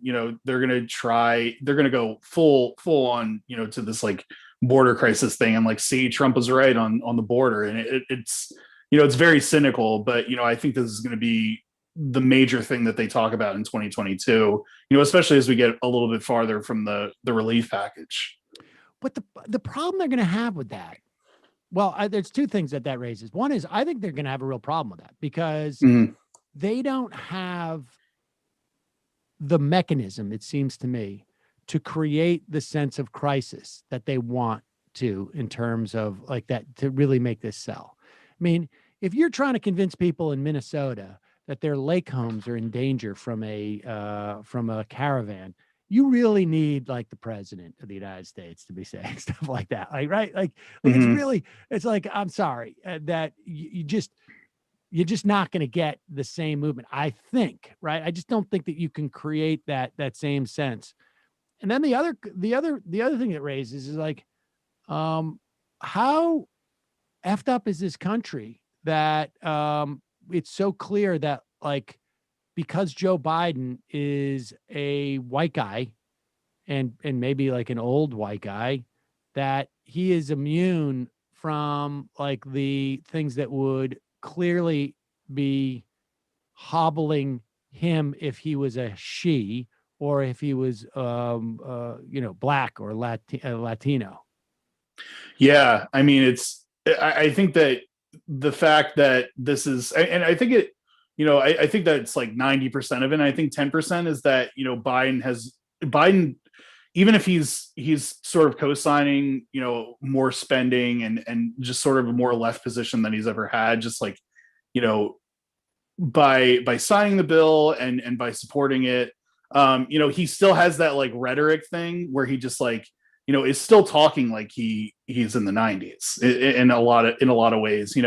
We need more bipartisanship and all this other stuff. And I think that like that's really, this is something that I got obviously mad about, for 2 years during the primary and then the general election. But it seems to be having an effect where it's like disarming, the right in a way that I didn't expect to happen. I thought they would find a way, and so far they haven't found a way. But I think that's Do you think exactly President right. Bernie Sanders could have gotten this COVID relief bill passed with this? That's a really good question. I think that he's, I think that Manchin and Sinema would have been tougher sells. And I think Bernie might have gone bigger. And it also depends on the way that like Bernie would have used the bully pulpit and, coming after. I think one of the smartest things Biden did was send Kamala Harris to I agree. to Arizona and West Virginia to do these interviews. And it shows they could have done that for the $15 minimum wage, but chose not to. But I digress. Oh, absolutely. Yeah. And that's the infuriating thing. And that's why I sort of pin it more on Biden than Sinema and Manchin and even the 6 Democratic senators, because, Biden was telling governors and I think Politico reported this a couple of weeks before the vote even happened, the $15 minimum wage isn't going to happen, so don't worry about it. I think that sent a huge sign and he was even telling senators this, and like, if he tells you to get on board with something, it gives you, he's the president, they're going to want to deliver wins for their president because their success in 2022 and beyond is tied to his success. That was why, sorry, just to butt in, that was why, the 8 senators that voted against it was artificially to protect Biden. The $15 minimum wage is a standalone bill. You know what I mean? Yeah. But yeah, I mean that's the thing. Like it's this could have been, they could have overruled the Senate parliamentarian. They could have gone harder after this, but they just didn't. And I think that that's on the White House. I think that if they really wanted a $15 minimum wage, this was the time to do it. Now they could go after a standalone bill, and if the filibuster gets, killed over voting rights or the PRO Act, I think that opens up a lot of possibilities. But I'm not the most optimistic that they're going to get over the finish line when it comes to this. But I mean, I think they also need to understand that the $15 minimum wage is more popular than any of them. Especially in a place like Florida, where a $15 minimum wage passed by 22, 23 points, and Biden ended up losing by 3 or 4 points. So I think that, doing a $15 minimum wage, within the next 2 years, that's something they need to run on in 2022 if they want to, keep the House majority and expand the Senate majority beyond Kamala Harris, having the tie-breaking vote. I agree. Paul, real pleasure. Thanks so much for coming on. Yeah, thanks so much for having me. Folks Paul. Can check out, they can go to what, discourse. Discourseblog.com/subscribe. And we're having a sale on Tuesday. So Tuesday sale? Yep. So folks, head over to the Discourse blog on Tuesday. Check it out. You can read a little bit of it, right? Without this week we took down the paywall. So yeah, you don't have to wait until Tuesday to read it. But yeah, you can check it out. All right, folks. Thank you, Paul. Really appreciate it. Thanks. Folks, we're going to head into the fun half of the program, wherein we will take your phone calls, we will read your IMs, and we will do that. We'll be right back.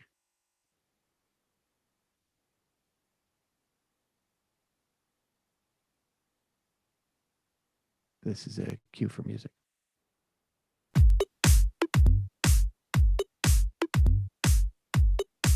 Left is best. Jamie and I may have a disagreement. Yeah, you can't just say whatever you want about people just because you're rich. I have an absolute right to mock them on YouTube. He's up there buggy whipping like he's the boss. I am not your employer. You know, I'm tired of the negativity. I'm sorry. I didn't mean to upset you. You're nervous?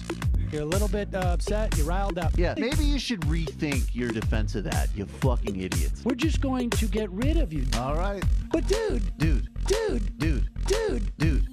You want to smoke this joint? Yes.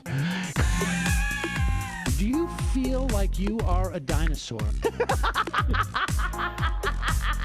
Some good shit. Exactly. I'm happy now. It's a win-win. It's a win-win-win. Oh, hell yeah. Now listen to me. 2, 3, 4, 5 times. 847-906-501-457. 2, 38, 56, 27.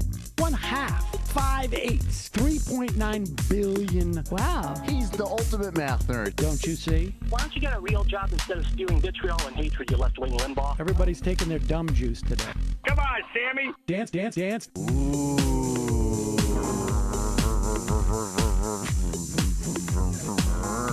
Rand Paul. I had my first post-coital scene with a woman. I'm hoping to add more moves to my repertoire. All I have is the dip and the swirl. Fine, we can double dip. Yes, this is a perfect moment. No. Wait, what? You make under $1 million a year. You're scum. You're nothing. Excuse me? Fuck you, you fucking liberal elite. I think you belong in jail. Thank you for saying that, Sam. You're a horrible, despicable person. All right, gonna take a quick break. I want to take a moment to talk to some of the libertarians out there. Take whatever vehicle you want to drive to the library.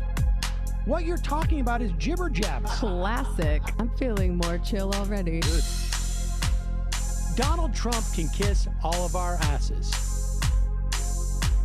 Hey, Sam. Hey, Andy. You guys ready to do some evil? Hitler was such an idiot. That guy might be a Nazi. Agree. No. Death to America. You. Yes. Wow. Wow, that's weird. No way. Unbelievable. This guy's got a really good hook. Throw our hands up. Ooh. Wow. But Sam, I gotta get off. No worries. Let's. I want to just flesh this out a little bit. I mean, look, it's a free speech issue. If you don't like me, Hey! Shut up! Thank you for calling into the Majority Report. Sam will be with you shortly.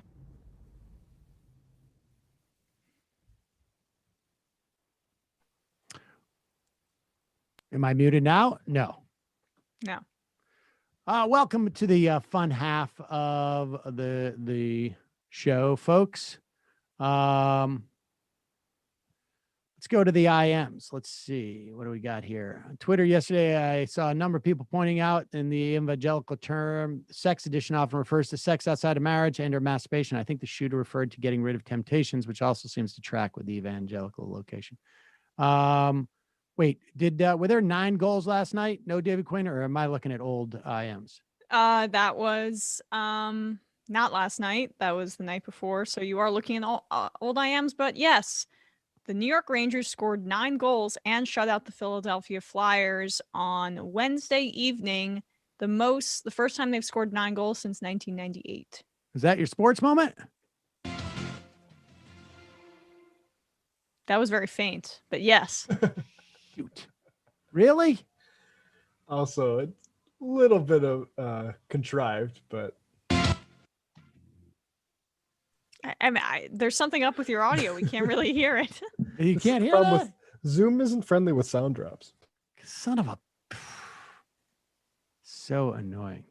Are 100 million people vaccinated or 100 million shots been administered? 100 million shots have been administered.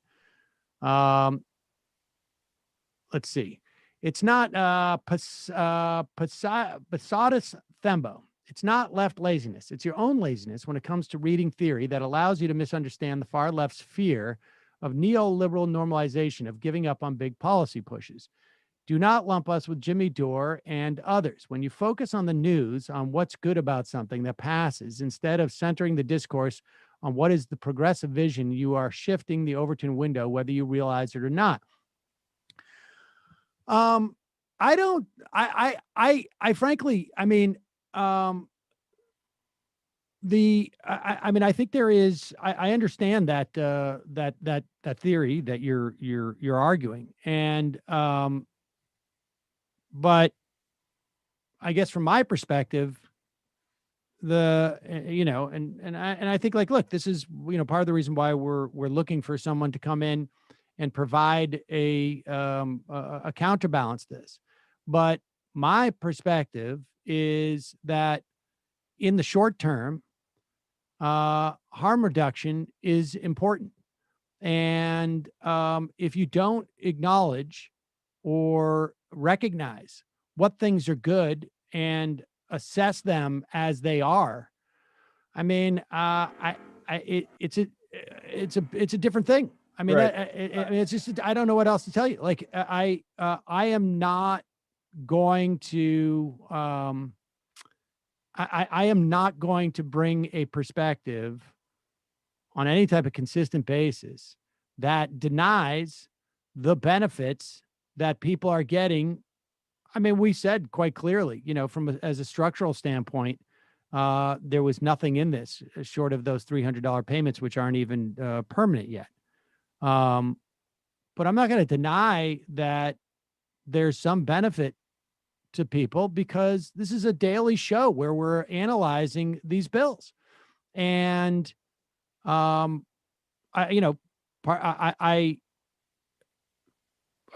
big part of the reason why, Jamie was on the show for 3 years. Michael was on the show, though Michael, to be honest, when he came to the program, I don't think he was as left as he was at the end of his life. Is to get that perspective. But and I think yes. I would also add, like, I think the problem is if you're too cynical to act like HR1 or the PRO Act even has a chance right now, I think that is where you're talking about is disempowering, right? And I think there is a problem with that goes beyond the door. Although Jimmy is a real good cartoon embodiment of, I think, what we're talking about. Yes, and I think it is. I think, but I do think that the point you're making, that Jimmy is not a leftist, is a good one in that respect.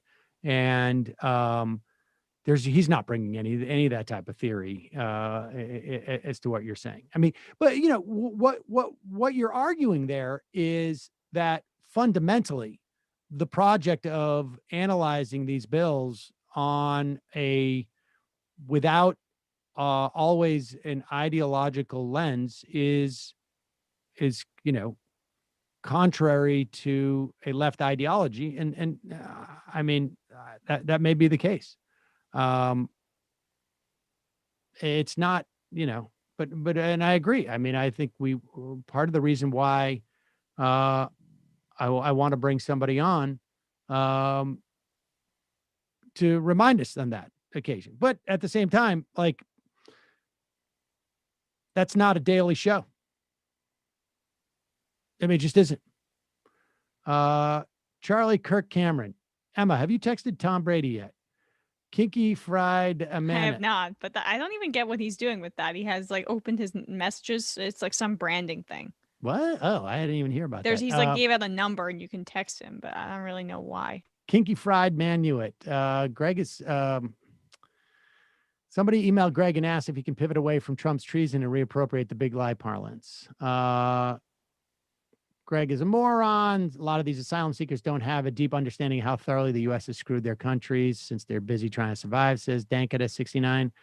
Gotta be quick, more like big white lie. Pika Shamikala. Sam, you hapless F fucky from Kentucky. Would you prefer the U.S. to be a parliamentary system? There are so many benefits, but it just seems odd that the leader of a country is not directly elected. Thoughts? There are elements of a parliamentary system, I think, that would be better here, frankly. Like coalition, coalition governments might be more interesting, in my instance, my opinion. Sam's hanging Chad. I'd like Emma and crew to know Sam's vocabulary is not only contagious to his subordinates, but also to his audience. I caught myself saying hemming and hawing yesterday. I feel your pain. Happy Nowruz to the MR crew and listeners.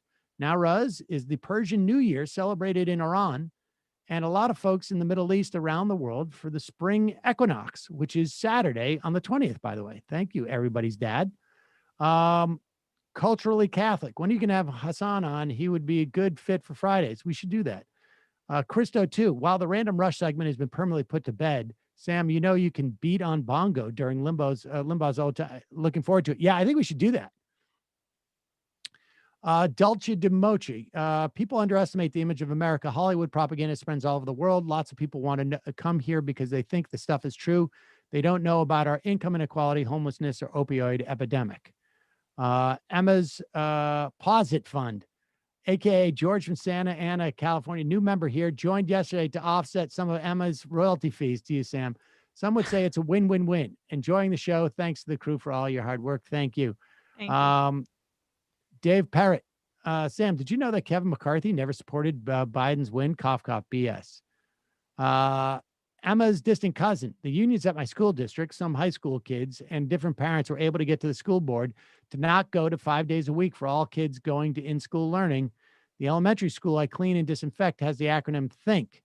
Something true, helpful, inspiring, necessary, kind. This sort of thing would be helpful for adults, especially those who have multiple platforms and access to power. Reese's Pieces. I think you should expect more from Biden. This was the proposition of being to pull him to and the legislation left. Yeah, I mean, that was sort of what I was arguing at the time. I think we need to readjust and sort of just as to actually pull Biden left is to sort of like readjust our expectations. You know, speaking of, if we can do a impromptu clip, speaking of not accepting Biden as the victor, there's this clip of Politico talking with Lee Zeldin, and he voted not to certify, or didn't vote to certify the election, and he's a little bit sensitive about it. So this starts off with him. You'll kind of get what. Oh, you got it, Brendan. Okay, cool.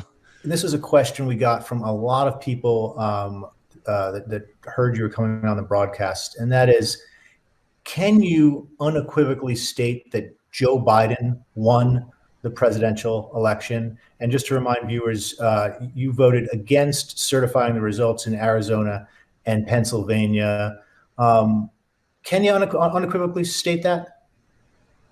Yeah, Joe Biden is the president of the United States, and that's how you become the president of the United States. But one, I said, I asked it very intentionally that he won the presidential election. Yes. And then I went on to continue an answer. If you'd like to give my answer for me, you could go ahead and do that. But I thought I was going to be here to answer my own questions. No, I'm not giving your answer. I'm just saying you said he is the president, and I was asking, did he win? Okay, you're asking me now for a third time, and I've said yes twice. So I don't know how many more times you want me to say yes and what your agenda is. But really, it's a bit ridiculous to be asking me a third time. But please go ahead and ask me again. Just clarifying the answer to make sure that he has it right. You have a fourth time. I mean, I don't know. I wouldn't call that a question. Go for a fifth time next too. Is every time I speak a question? We could keep going. Sure, let's do it a sixth time. 6. I love it. Her last statement was technically a question. Well, is this a question? That's true. Where she said, "Is everything I say a question?" That is a question. It reminds me of that Austin Powers scene with Will Ferrell, where he can't help but give up the answer on the third try asking the question, and there's all the semantic argument about what constitutes a question. That was what that was. No one remembers Austin Powers 2, The Spy Who Shagged Me? No. God damn it. So shouldn't Liz have said at that point, so you're saying, yes, he won the election?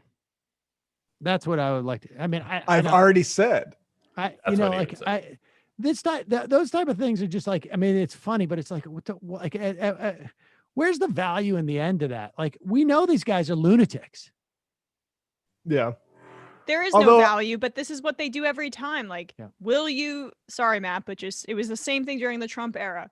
Asking every Republican's distant cousin, their mother, their uncle, their, best friend, is Donald Trump a racist?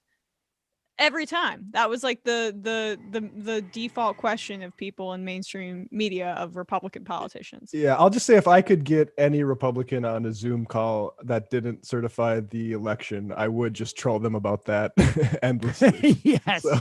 exactly. All right, let me read a couple more IMs, then we'll do some more videos. A belated 316 day to old Matt, drink beer, do stunners. I don't understand any of that. It's a wrestling reference, I think. Ah, okay. Demian. So Vaush had to address his chat because they were saying that Jamie got fired from MR for being too radical. He didn't seem to think that was true, but his community, over 300,000, seems to think it's true.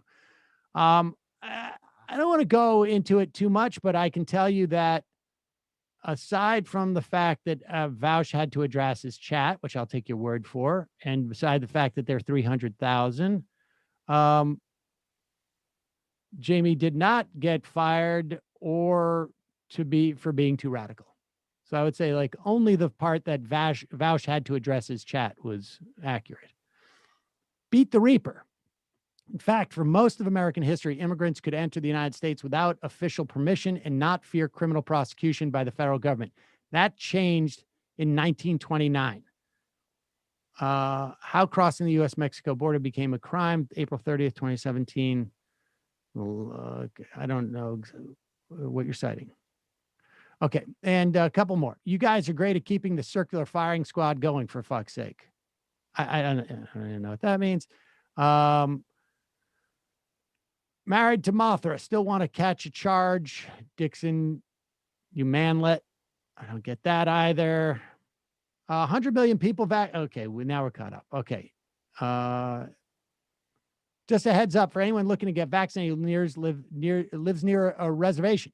Some tribes have an oversupply of vaccines and are going to be offering them to non-tribal members soon. If you're not already, look at your local newspaper, the tribal website you're near, or give the tribes IHS a call. Left is best. That's from Shore App. Thank you. And all right, let's go to some of these clips that we have.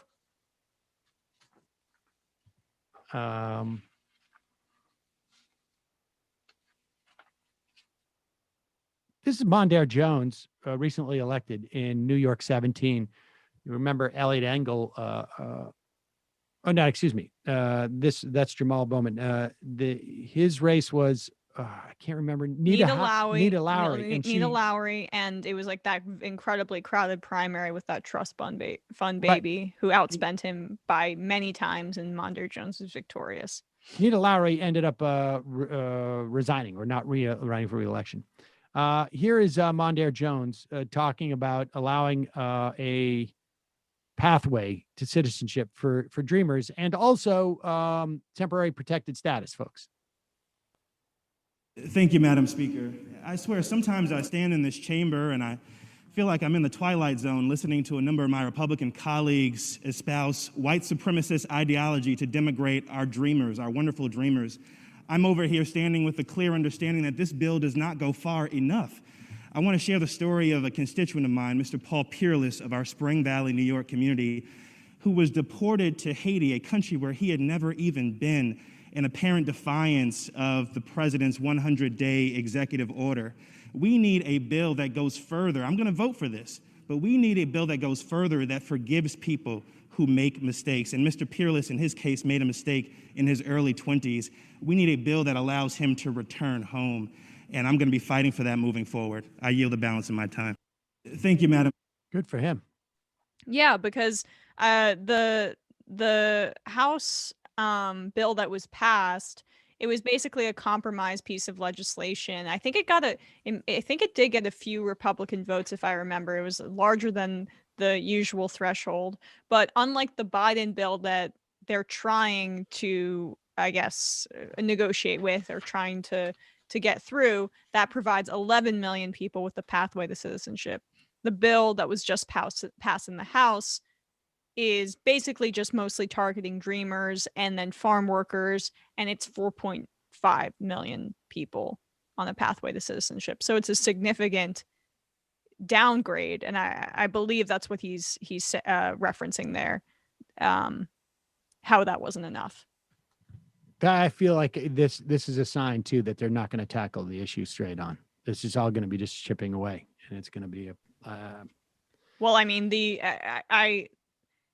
prospects of the 11 million person bill by Biden were already treated with such bleakness, but that was before there was discussion about adjusting the filibuster and reforming it. Now, you can make an argument that people like Joe Manchin and Kristen Sinema are going to vote no on that kind of legislation anyway, even if the filibuster is reformed, because it's like too progressive in terms of its immigration policy. I don't really know, but yeah, I mean, the fact that they're watering it down that significantly already in the House, that doesn't bode well. Yep. Here's Rand Paul. This is a guy who made up his own credentials to be an optometrist, right? Or an ophthalmologist. I once bought a tree from a guy, peach tree. It was not a hybrid, he told me. It's from very hard to get, apparently. And then he says, is that your car? I'm like, yeah. It's like, I don't know. It's like a 5 or 6 year old, 10-year-old Subaru. I don't know at the time. He says, you own that? And I'm like, yeah. And he goes, no, you don't. I'm like, I don't. Yeah. He goes, no, you lease it from the state. I'm like, okay.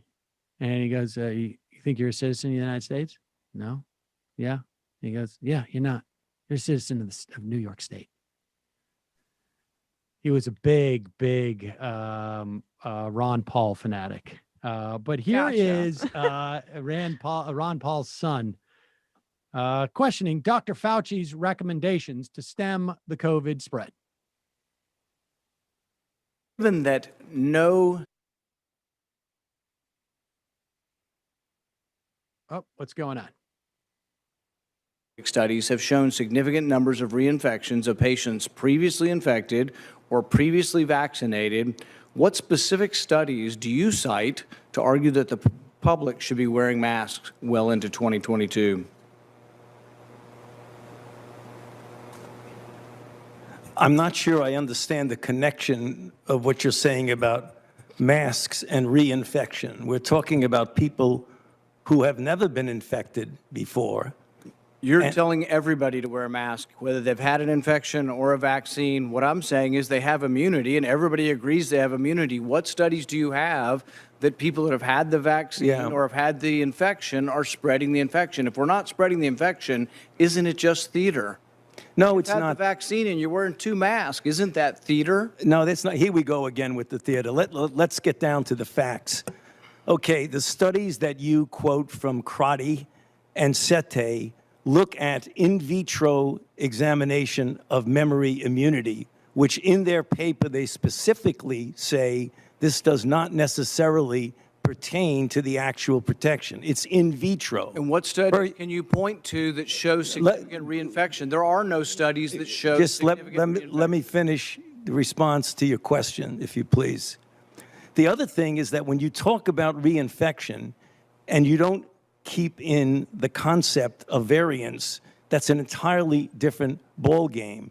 That's a good reason for a mask. In the South African study conducted by J&J, they found that people who were infected with wild type and were exposed to the variant in South Africa, the 351, it was as if they had never been infected before. They had no protection.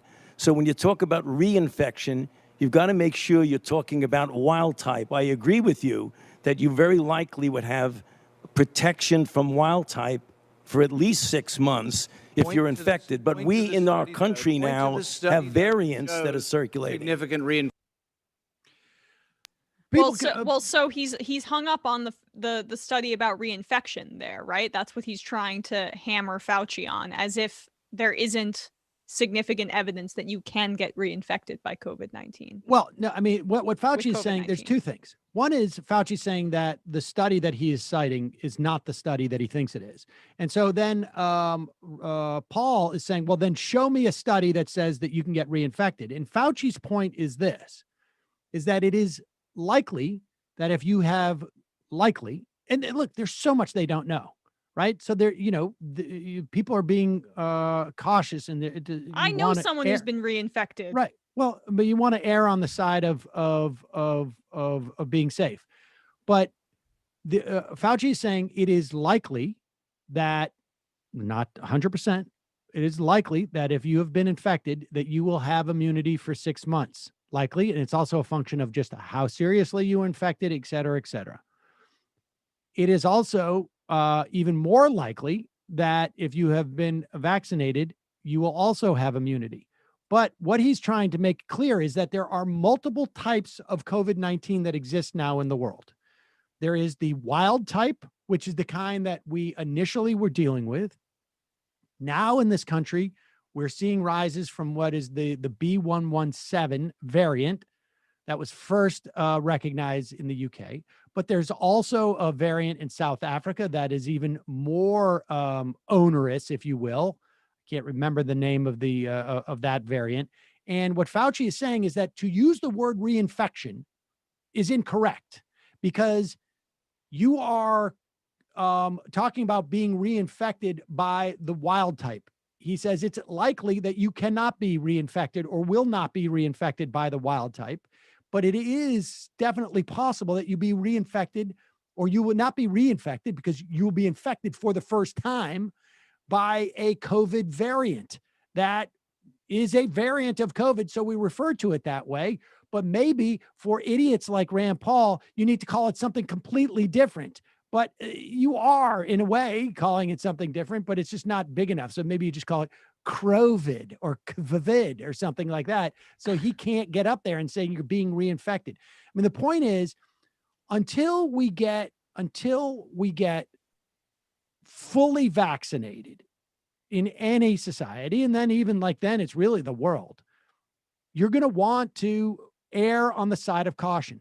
There is no doubt that there is a chance that in a year or two, they're going to look back and say, this thing that we did to protect ourselves turned out to be irrelevant. I mean, I still remember early on, maybe this time last year, looking at a video where a doctor, it was spread around on social media, a doctor was like giving like very explicit directions to not touch your face, to not touch your eyes, to not rub your eyes, and, saying like, you don't have to worry when somebody comes to your door, because as long as you wash your hands. I mean, I just remember, I can't remember the specific, I remember those moments, and it turned out totally wrong.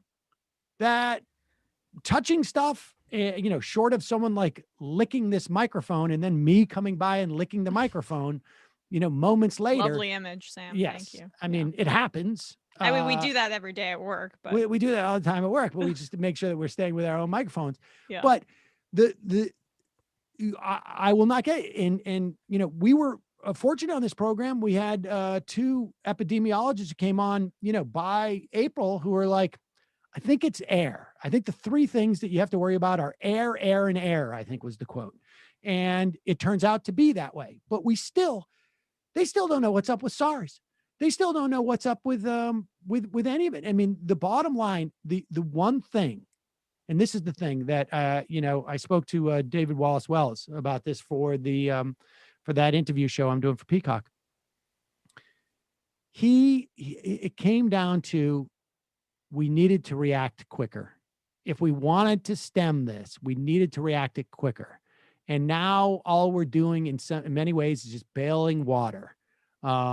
But the amazing thing to think about is the 1918 pandemic, 55 million people died. And 675,000 of those died in this country. Now, granted, our population was probably a third of what it is today, but we're gonna break 600,000 in this country, no doubt, no doubt. Maybe even 656 is 700. So when you compare the deaths in this country in the 1918 pandemic relative to today, travel's different. There's a lot of different factors, but we failed very early on, and it's very much a situation of like, we're shutting the barn door after the cows have been let out, and we're just doing our best. And that Rand Paul is up there is just sort of indicative of the entire libertarian mindset of this. It is a religion, and it is really just like you have to prove that on some level, like all of these other resources are there's a conspiratorial aspect, right? Like he's also deeply insecure about his lack of medical acumen, and that like manifests itself in this bizarre way with Fauci, where he has to be performative. Fauci's got to move in and be his other next door neighbor, just like they've got to squash this beef in some old school Fight Club way. Exactly. They're both smaller in stature, but I'd take Fauci, even though he's got a few years on.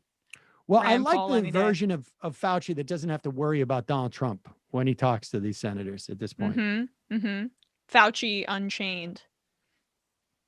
I mean, it may not be politically correct, but anyway. Fauci. Let's check in with Stuart Stevens. So people remember that Stuart Stevens came on this program. When was this? Do we remember when he came on? Was it before the election or after? August, I think.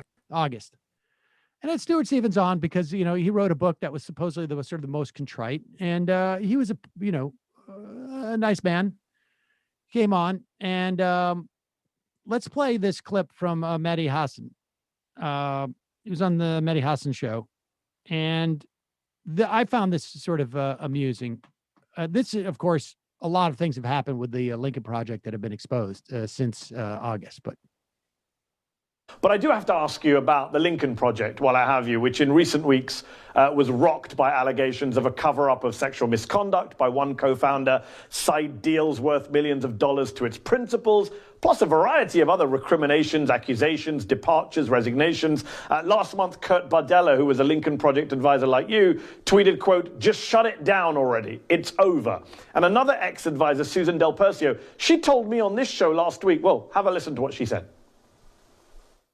The Lincoln Project, well, I don't know how it survives this. This reporting just shows how dysfunctional the Lincoln Project has become. The people at the top are disappointing, to say the very least, and I just hope they're not found to be criminals.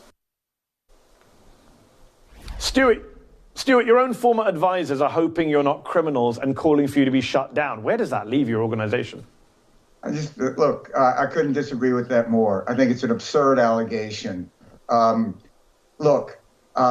Lincoln Project was the most successful super PAC in the history of America. Oh my God. These guys, and they wrote an op-ed and the movement showed up. They have millions of supporters. They have over 500,000 donors. They've had a tremendous impact in where we are now.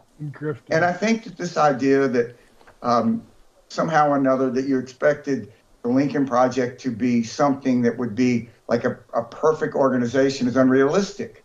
This is an organization that had 10 people at the end of May. Come on, Stuart. Stuart, come on. There's a big difference between being a perfect organization and what the accusations, very serious accusations, that have been leveled against the Lincoln Project. You know that.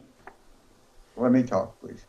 There is a report that's being investigated about what happened with John Weaver. I think that taking that step shows that they believe in transparency. Let's see what that report says. But the Lincoln Project is something that is bigger than any one individual. It is really something that has become a movement, that is a pro-democratic movement. And there's a lot of people that never liked the Lincoln Project, never liked the way we operated. The fact that we didn't spend, believe that millions and millions more dollars spent on advertising in one market would make the difference. We believed in asymmetrical warfare. We destabilized the President of the United States' campaign.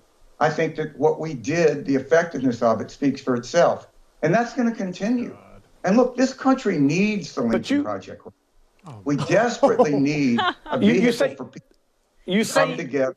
Fight what's going on. I understand the arguments. I understand the arguments you're making in favor of the Lincoln Project. Although a lot of people will raise an eyebrow when you say it's the most successful PAC, because they'll say we haven't seen evidence that you actually kind of change votes on the ground in states. But I need to pick up on the donations point because we're out of time. But you made a point about donors. You did raise a lot of money. $87 million, I believe, the Lincoln Project raised. And of that, 27 million, according to the New York Times and other reporters, went to a firm owned by co-founder Reed Galen, so he could split that money with other founders, Rick Wilson, Steve Schmidt, John Weaver. Do you understand why people are upset about that and why they're wondering how much money did you guys make? Did you make millions as well? That's absolutely not true. The way this works, and a lot of people don't understand this, but if you look at any super PAC or any campaign, it works like this. It was no different than the presidential campaigns I worked in. What Reed Galen's company, Summit, was basically a general contractor. And they had lots of subcontractors, and they built a mansion. They built this incredible political organization that's out there. I bet you there are lots of the proof here is over 300 videos we made. Billions of views. We had impact across. But how many have we made? I understand. I'm not questioning it. I'm just saying you guys made. I'm sorry. So I just want to refute this because they have literally studied the effectiveness of these Lincoln Project ads. There was another study, I'm blanking on it though, that said that, positive Biden ads about healthcare and the economy had a way better, positivity rating with the respondents than Lincoln Project ads. But Priority USA, they conducted an experiment to look at the effectiveness of 5 Lincoln Project's ads on the most recent election cycle. The Democratic Super PAC found that the more popular an ad was on Twitter, measured through likes and retweets, the less likely it was to persuade a battleground voter to vote for Biden over Trump, according to the Daily Beast. The most viral ad on Twitter that the experiment included, which had over 116,000 retweets and more than 210,000 likes, performed the worst when it came to persuading voters. Absolutely. These were just geared towards the people who were paying them money. They were just turning around and making videos for the people who paid them money. And it was emotional releases for boomers that hated Trump. That's exactly what it was. And then the owners. It was like a crowdsourced media company, basically. Yeah, except for yes, exactly, a crowdsourced media company for your and the idea. First of all, here's the thing, and why I think Stewart's answers are a little bit suspect, just in terms of his own credibility. He came on and he made the point to me in August that these guys could have made more money. I think I said, so you guys are sort of like mercenaries. Well, listen, if we were mercenaries, we'd go work for Donald Trump, right? Because we could make millions. There is no way that $27 million that went to that company. I know how this works. I know what a general contractor does. They take a percentage of everything they farm out. I also know how much it costs to make 300 videos. I mean, give me a break. And they've looked at the overhead compared to other PACs. And they did this on the CBS thing, tuning out the news or whatever. And they confronted Rick Wilson. And that was early on. That was super early on.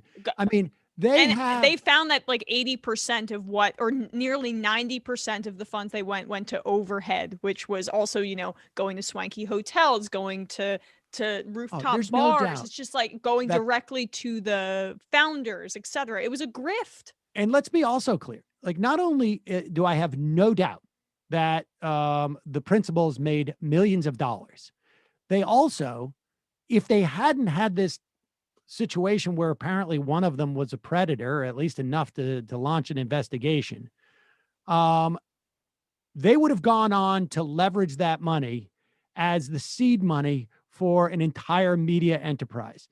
I mean, this was a great, I'm sure Stuart Stevens felt like he was doing the right thing.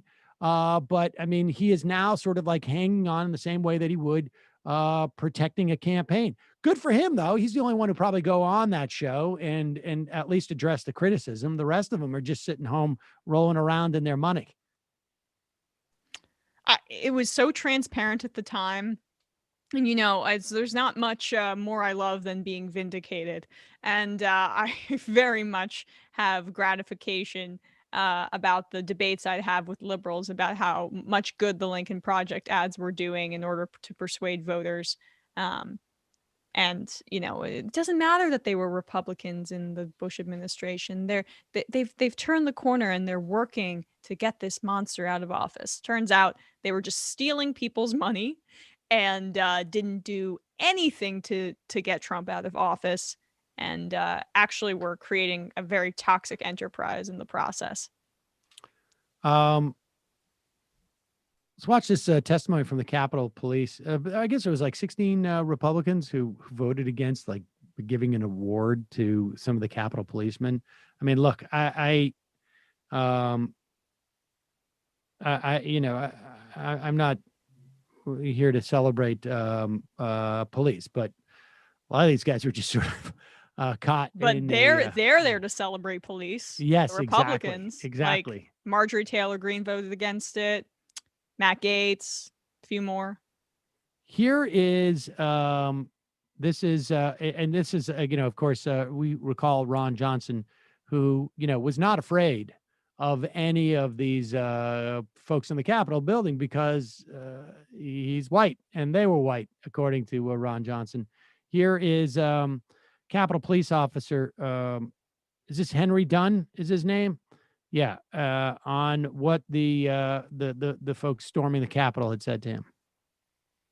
The colleague said that he was called a racial slur.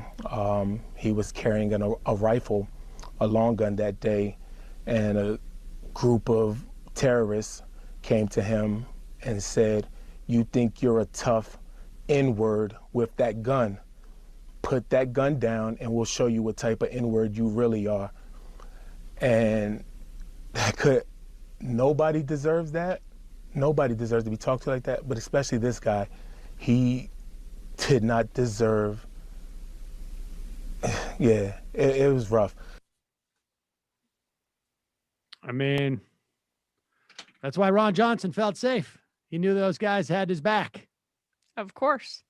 Yeah.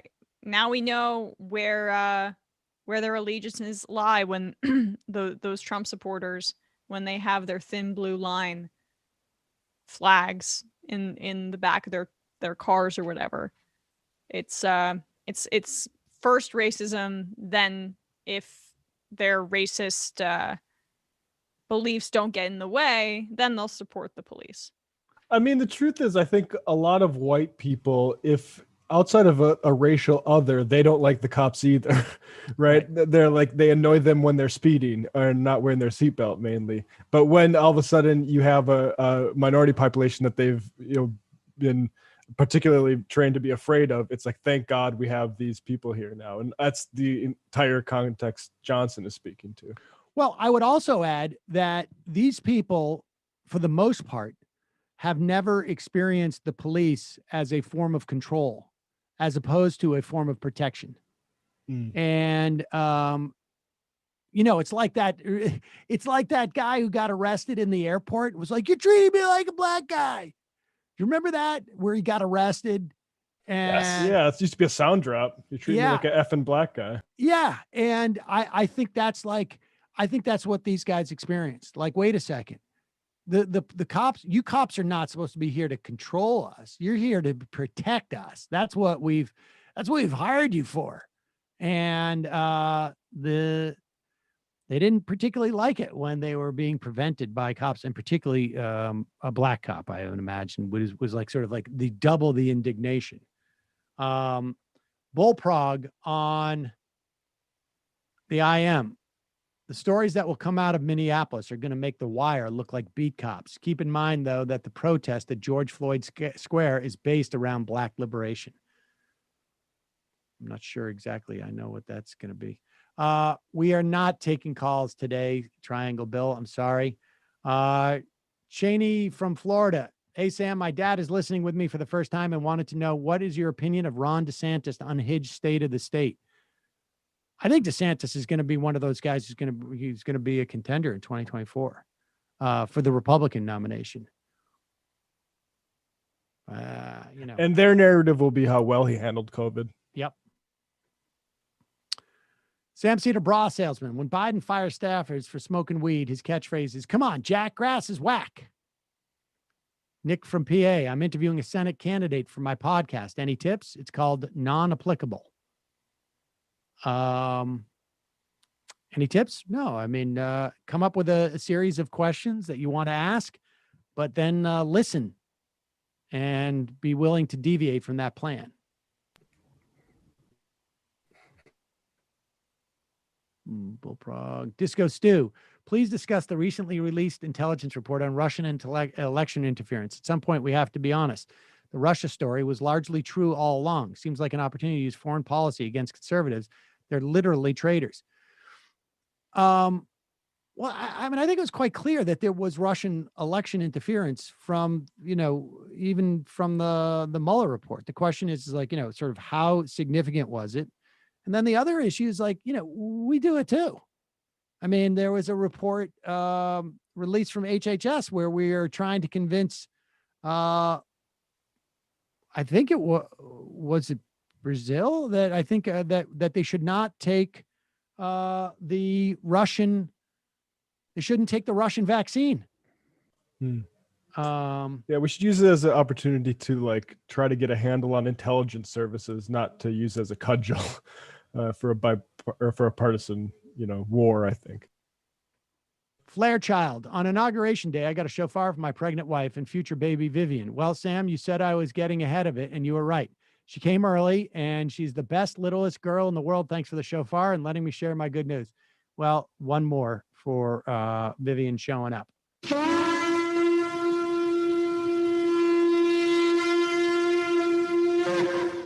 Hegemony Cricket. Would the 12-hour compromise be incremental up to 12? Because that would suck. What if the compromise is an immediate $12 increase, a $12 an hour increase, and then a promise to run on another increase?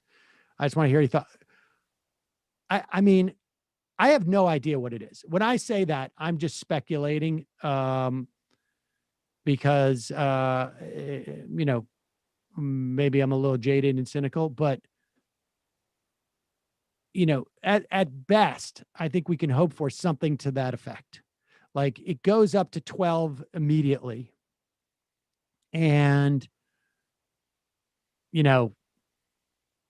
maybe, I don't know. I mean, I think the idea of waiting 2 more years and then 4 years out is just absurd to me. I don't know. I have no idea what the compromise is going to look like. I've been using that sort of more of as a metaphor, but I know that that's what's going to happen. There's going to be something like that. There's just no doubt.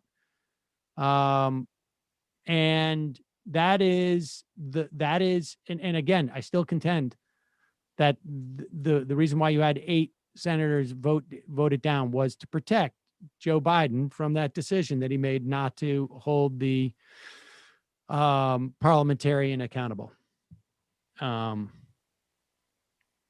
Triangle Bill. Sam, are you going to make calls? I want to comment on Reverend Barber and the moral majorities movement. We're not today, but we're calling on Monday. Cheney from Florida. Hey, Sam, my dad is listening. Oh, we got that.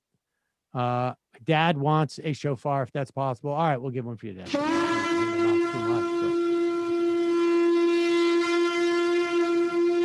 I did see something that Moral Mondays is doing something in Bessemer today. So is that right? People might want to check that out on Twitter. HR Data Monkey. Passover's coming up. As a fellow member of the tribe, I'd be floored if you didn't call your Seder plate the Sam Seder plate. Oh. But your whole family would kind of do that joke. So yeah. Here's Lauren Boebert, defending her constituents in a very interesting way as to what happened with the storming of the Capitol. So what amendments next? We already see in Washington, D.C., you can't petition your government. You're an insurrectionist if you do that. The office that I sit in the Longworth building at our nation's capital isn't my office. That's your office. You pay for that office.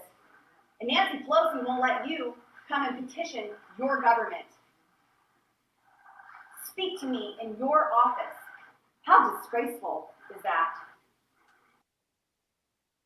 That's a sweet, sweet thigh holster she got there. And she's basically saying that those people who went in and Petitioning their government. they were petitioning their government. I don't know if she knows what petitioning means. Yeah, when people go door to door, trying to get people to sign a petition, right? I guess that also means people break down the door and then beat up the people. I know that that's not the same definition of petitioning in government, but I digress. It's Friday.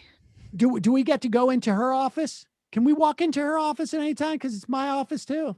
Yeah, we should put our feet on the desk like the insurrectionists did with Nancy Pelosi, and then just take all of her papers and things. I mean, this is mine, right? Like, we're the people, and this is our government. So, crass rebuttal. Everyone should go read the Medicare for All bill. It's a PDF download at the bottom of the Common Dreams article. It's a good bill, but educate yourself because there'll be a lot of misinformation coming up about it. Good point. A Square, Sam, Emma, great interviews. They illustrate the point that perhaps made inartfully, cynicism and ridicule has its place, but value, but it's not political analysis, and it's a growing bad trend on the left. Thanks for bringing up these perspectives and recognizing the need and value of harm reduction. Hypocritic, doorheads love talking about the Overton window. The Tim Caucus. Well, I think there's value in it. I mean, I do think that there's absolutely value in it, without a doubt. There is, without a doubt, staking out. I mean, this is from the very beginning of this show, and the reason why I gave a voice to. I mean, I do not subscribe to anarcho-communism. I think that there are some great limitations to it. And the reason why I platformed it on this show, and the reason why I helped, with the Intifada by, providing the studio for a couple of years for COVID, was because I think there is a lot of value to my politics to have a vigorous left. And so, I agree that helps open the Overton window. And, I don't think that I certainly don't, attack ideological positions on that side. I mean, some of it I think is like impossible. I think like human nature is such that we won't achieve that human beings are, as a whole, are not going to ever get to a state where everything is going to work, where we can be, where we won't have people who are not seeking to exercise their will or power over others. I just don't think that is possible until we're floating orbs, frankly. And the question is how do you, how do you negotiate the most egalitarian society you can get with those type of constraints, with the constraints of human nature? And I said this many times with, people are like, how come you, tolerate what they perceived as utopianism from Jamie, but you won't do that with libertarians. And the bottom line is like, the pathway, the road to the furthest left you can come up with, is headed in the same direction that my politics are. And frankly, and I'm just trying to get that, get on that road as quickly as possible. And to me, that involves like a fellow traveler is the yes, metaphor for that. Exactly. And I may get off at an earlier exit, but we're not even remotely close to that exit. So I'm happy to be headed down that highway. I don't think we're going to get to that exit before, in my lifetime, even though it's possible. The Tim Caucus. In response to the far left perspective, I tend to side mostly with Matt and overall feel the topic of Biden's work so far was handled fairly. Thank you. Champagne Communist. Emma is completely right. It's important to see clearly the reality of material consequences specific policy have at any given moment. From there, you can talk about how much more is needed. In fact, helps your case. As a Texan, I'd like to know how Emma feels about the Cowboys. Fan, yay or nay? I'm a Giants fan, so I think that answers your question about how I feel about that organization. It starts so strong and then it mutes it. I know. A little private joke for Sam, basically. We got it. Yeah, I know. It sounded great. I'm telling you, the timing on that was excellent if you had heard it. Door knocker. I wonder how much, it seems like Ron DeSantis and Kristi Noem are going to be competing for the I-1 COVID lane in 2024. I think that's going to be, I think it's really going to be tough, like 3 or 4 years out. If Biden wraps this up, he's going to get the credit. Emma's chalk bracket. Sam, how far away do you think we could be from a 4-day work week? Me personally, I hope sooner rather than later. I go back to that. Return, yeah. I mean, I don't know. I don't know. It would make so much sense, frankly, but we're going to get, there are predictions that we're going to get to like 2% unemployment by 2022 because of this. I don't know if that's going to be the case or not, but that's going to be a harder sell if we're at 2% unemployment, for sure. I think that's going to come a long way from now. Personally, I would bring that up right away. I like Germany's model. Maddie Morin, can you guys discuss the hippie to reactionary pipeline? Seeing so many young crunchy granola types go insane Q or reactionary transphobe bullshit on my timeline, both deeply funny and deeply depressing. And I think like the guy we had on yesterday, I think, sort of touches on it a little bit. I know a couple of these people, and there was a big libertarian streak amongst the hippies that anti-politics. It was, yes, it was anti-politics, and it was very much of the a significant portion of, not much, but a significant portion of the hippie culture was breaking cultural mores that weren't necessarily about the emancipatory, that got caught up in all the emancipatory movements that were happening. And it was, for some people, I think, as much as like, I don't want to work at that corporation because it's just like, I don't want that job, and I don't want to have to wear, I don't want to have to have short hair.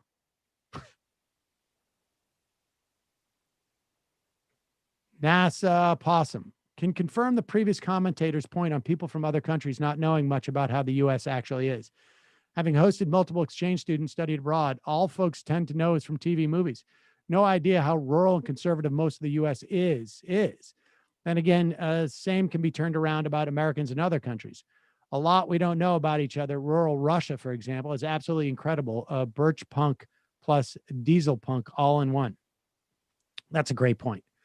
Nancy's second fridge. Is there typically polling for special election?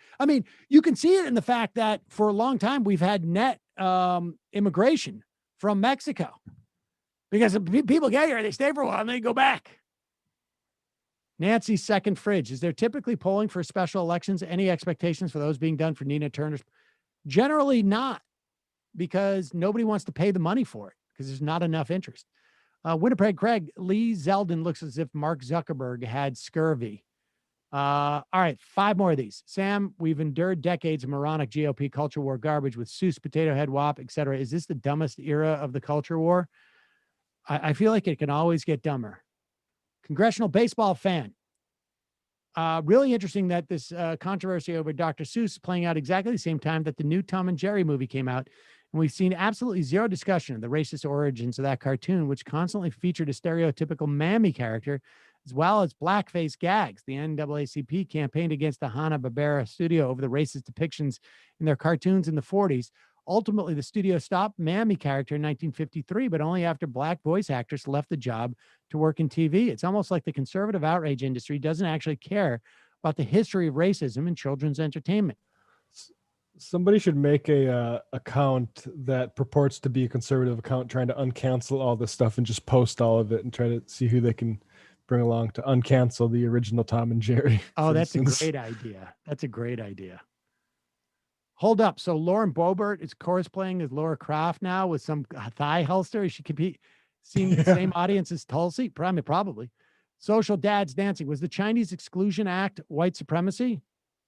I mean, I think so. Yes. Maybe that's sarcastic. North Shore nincompoop.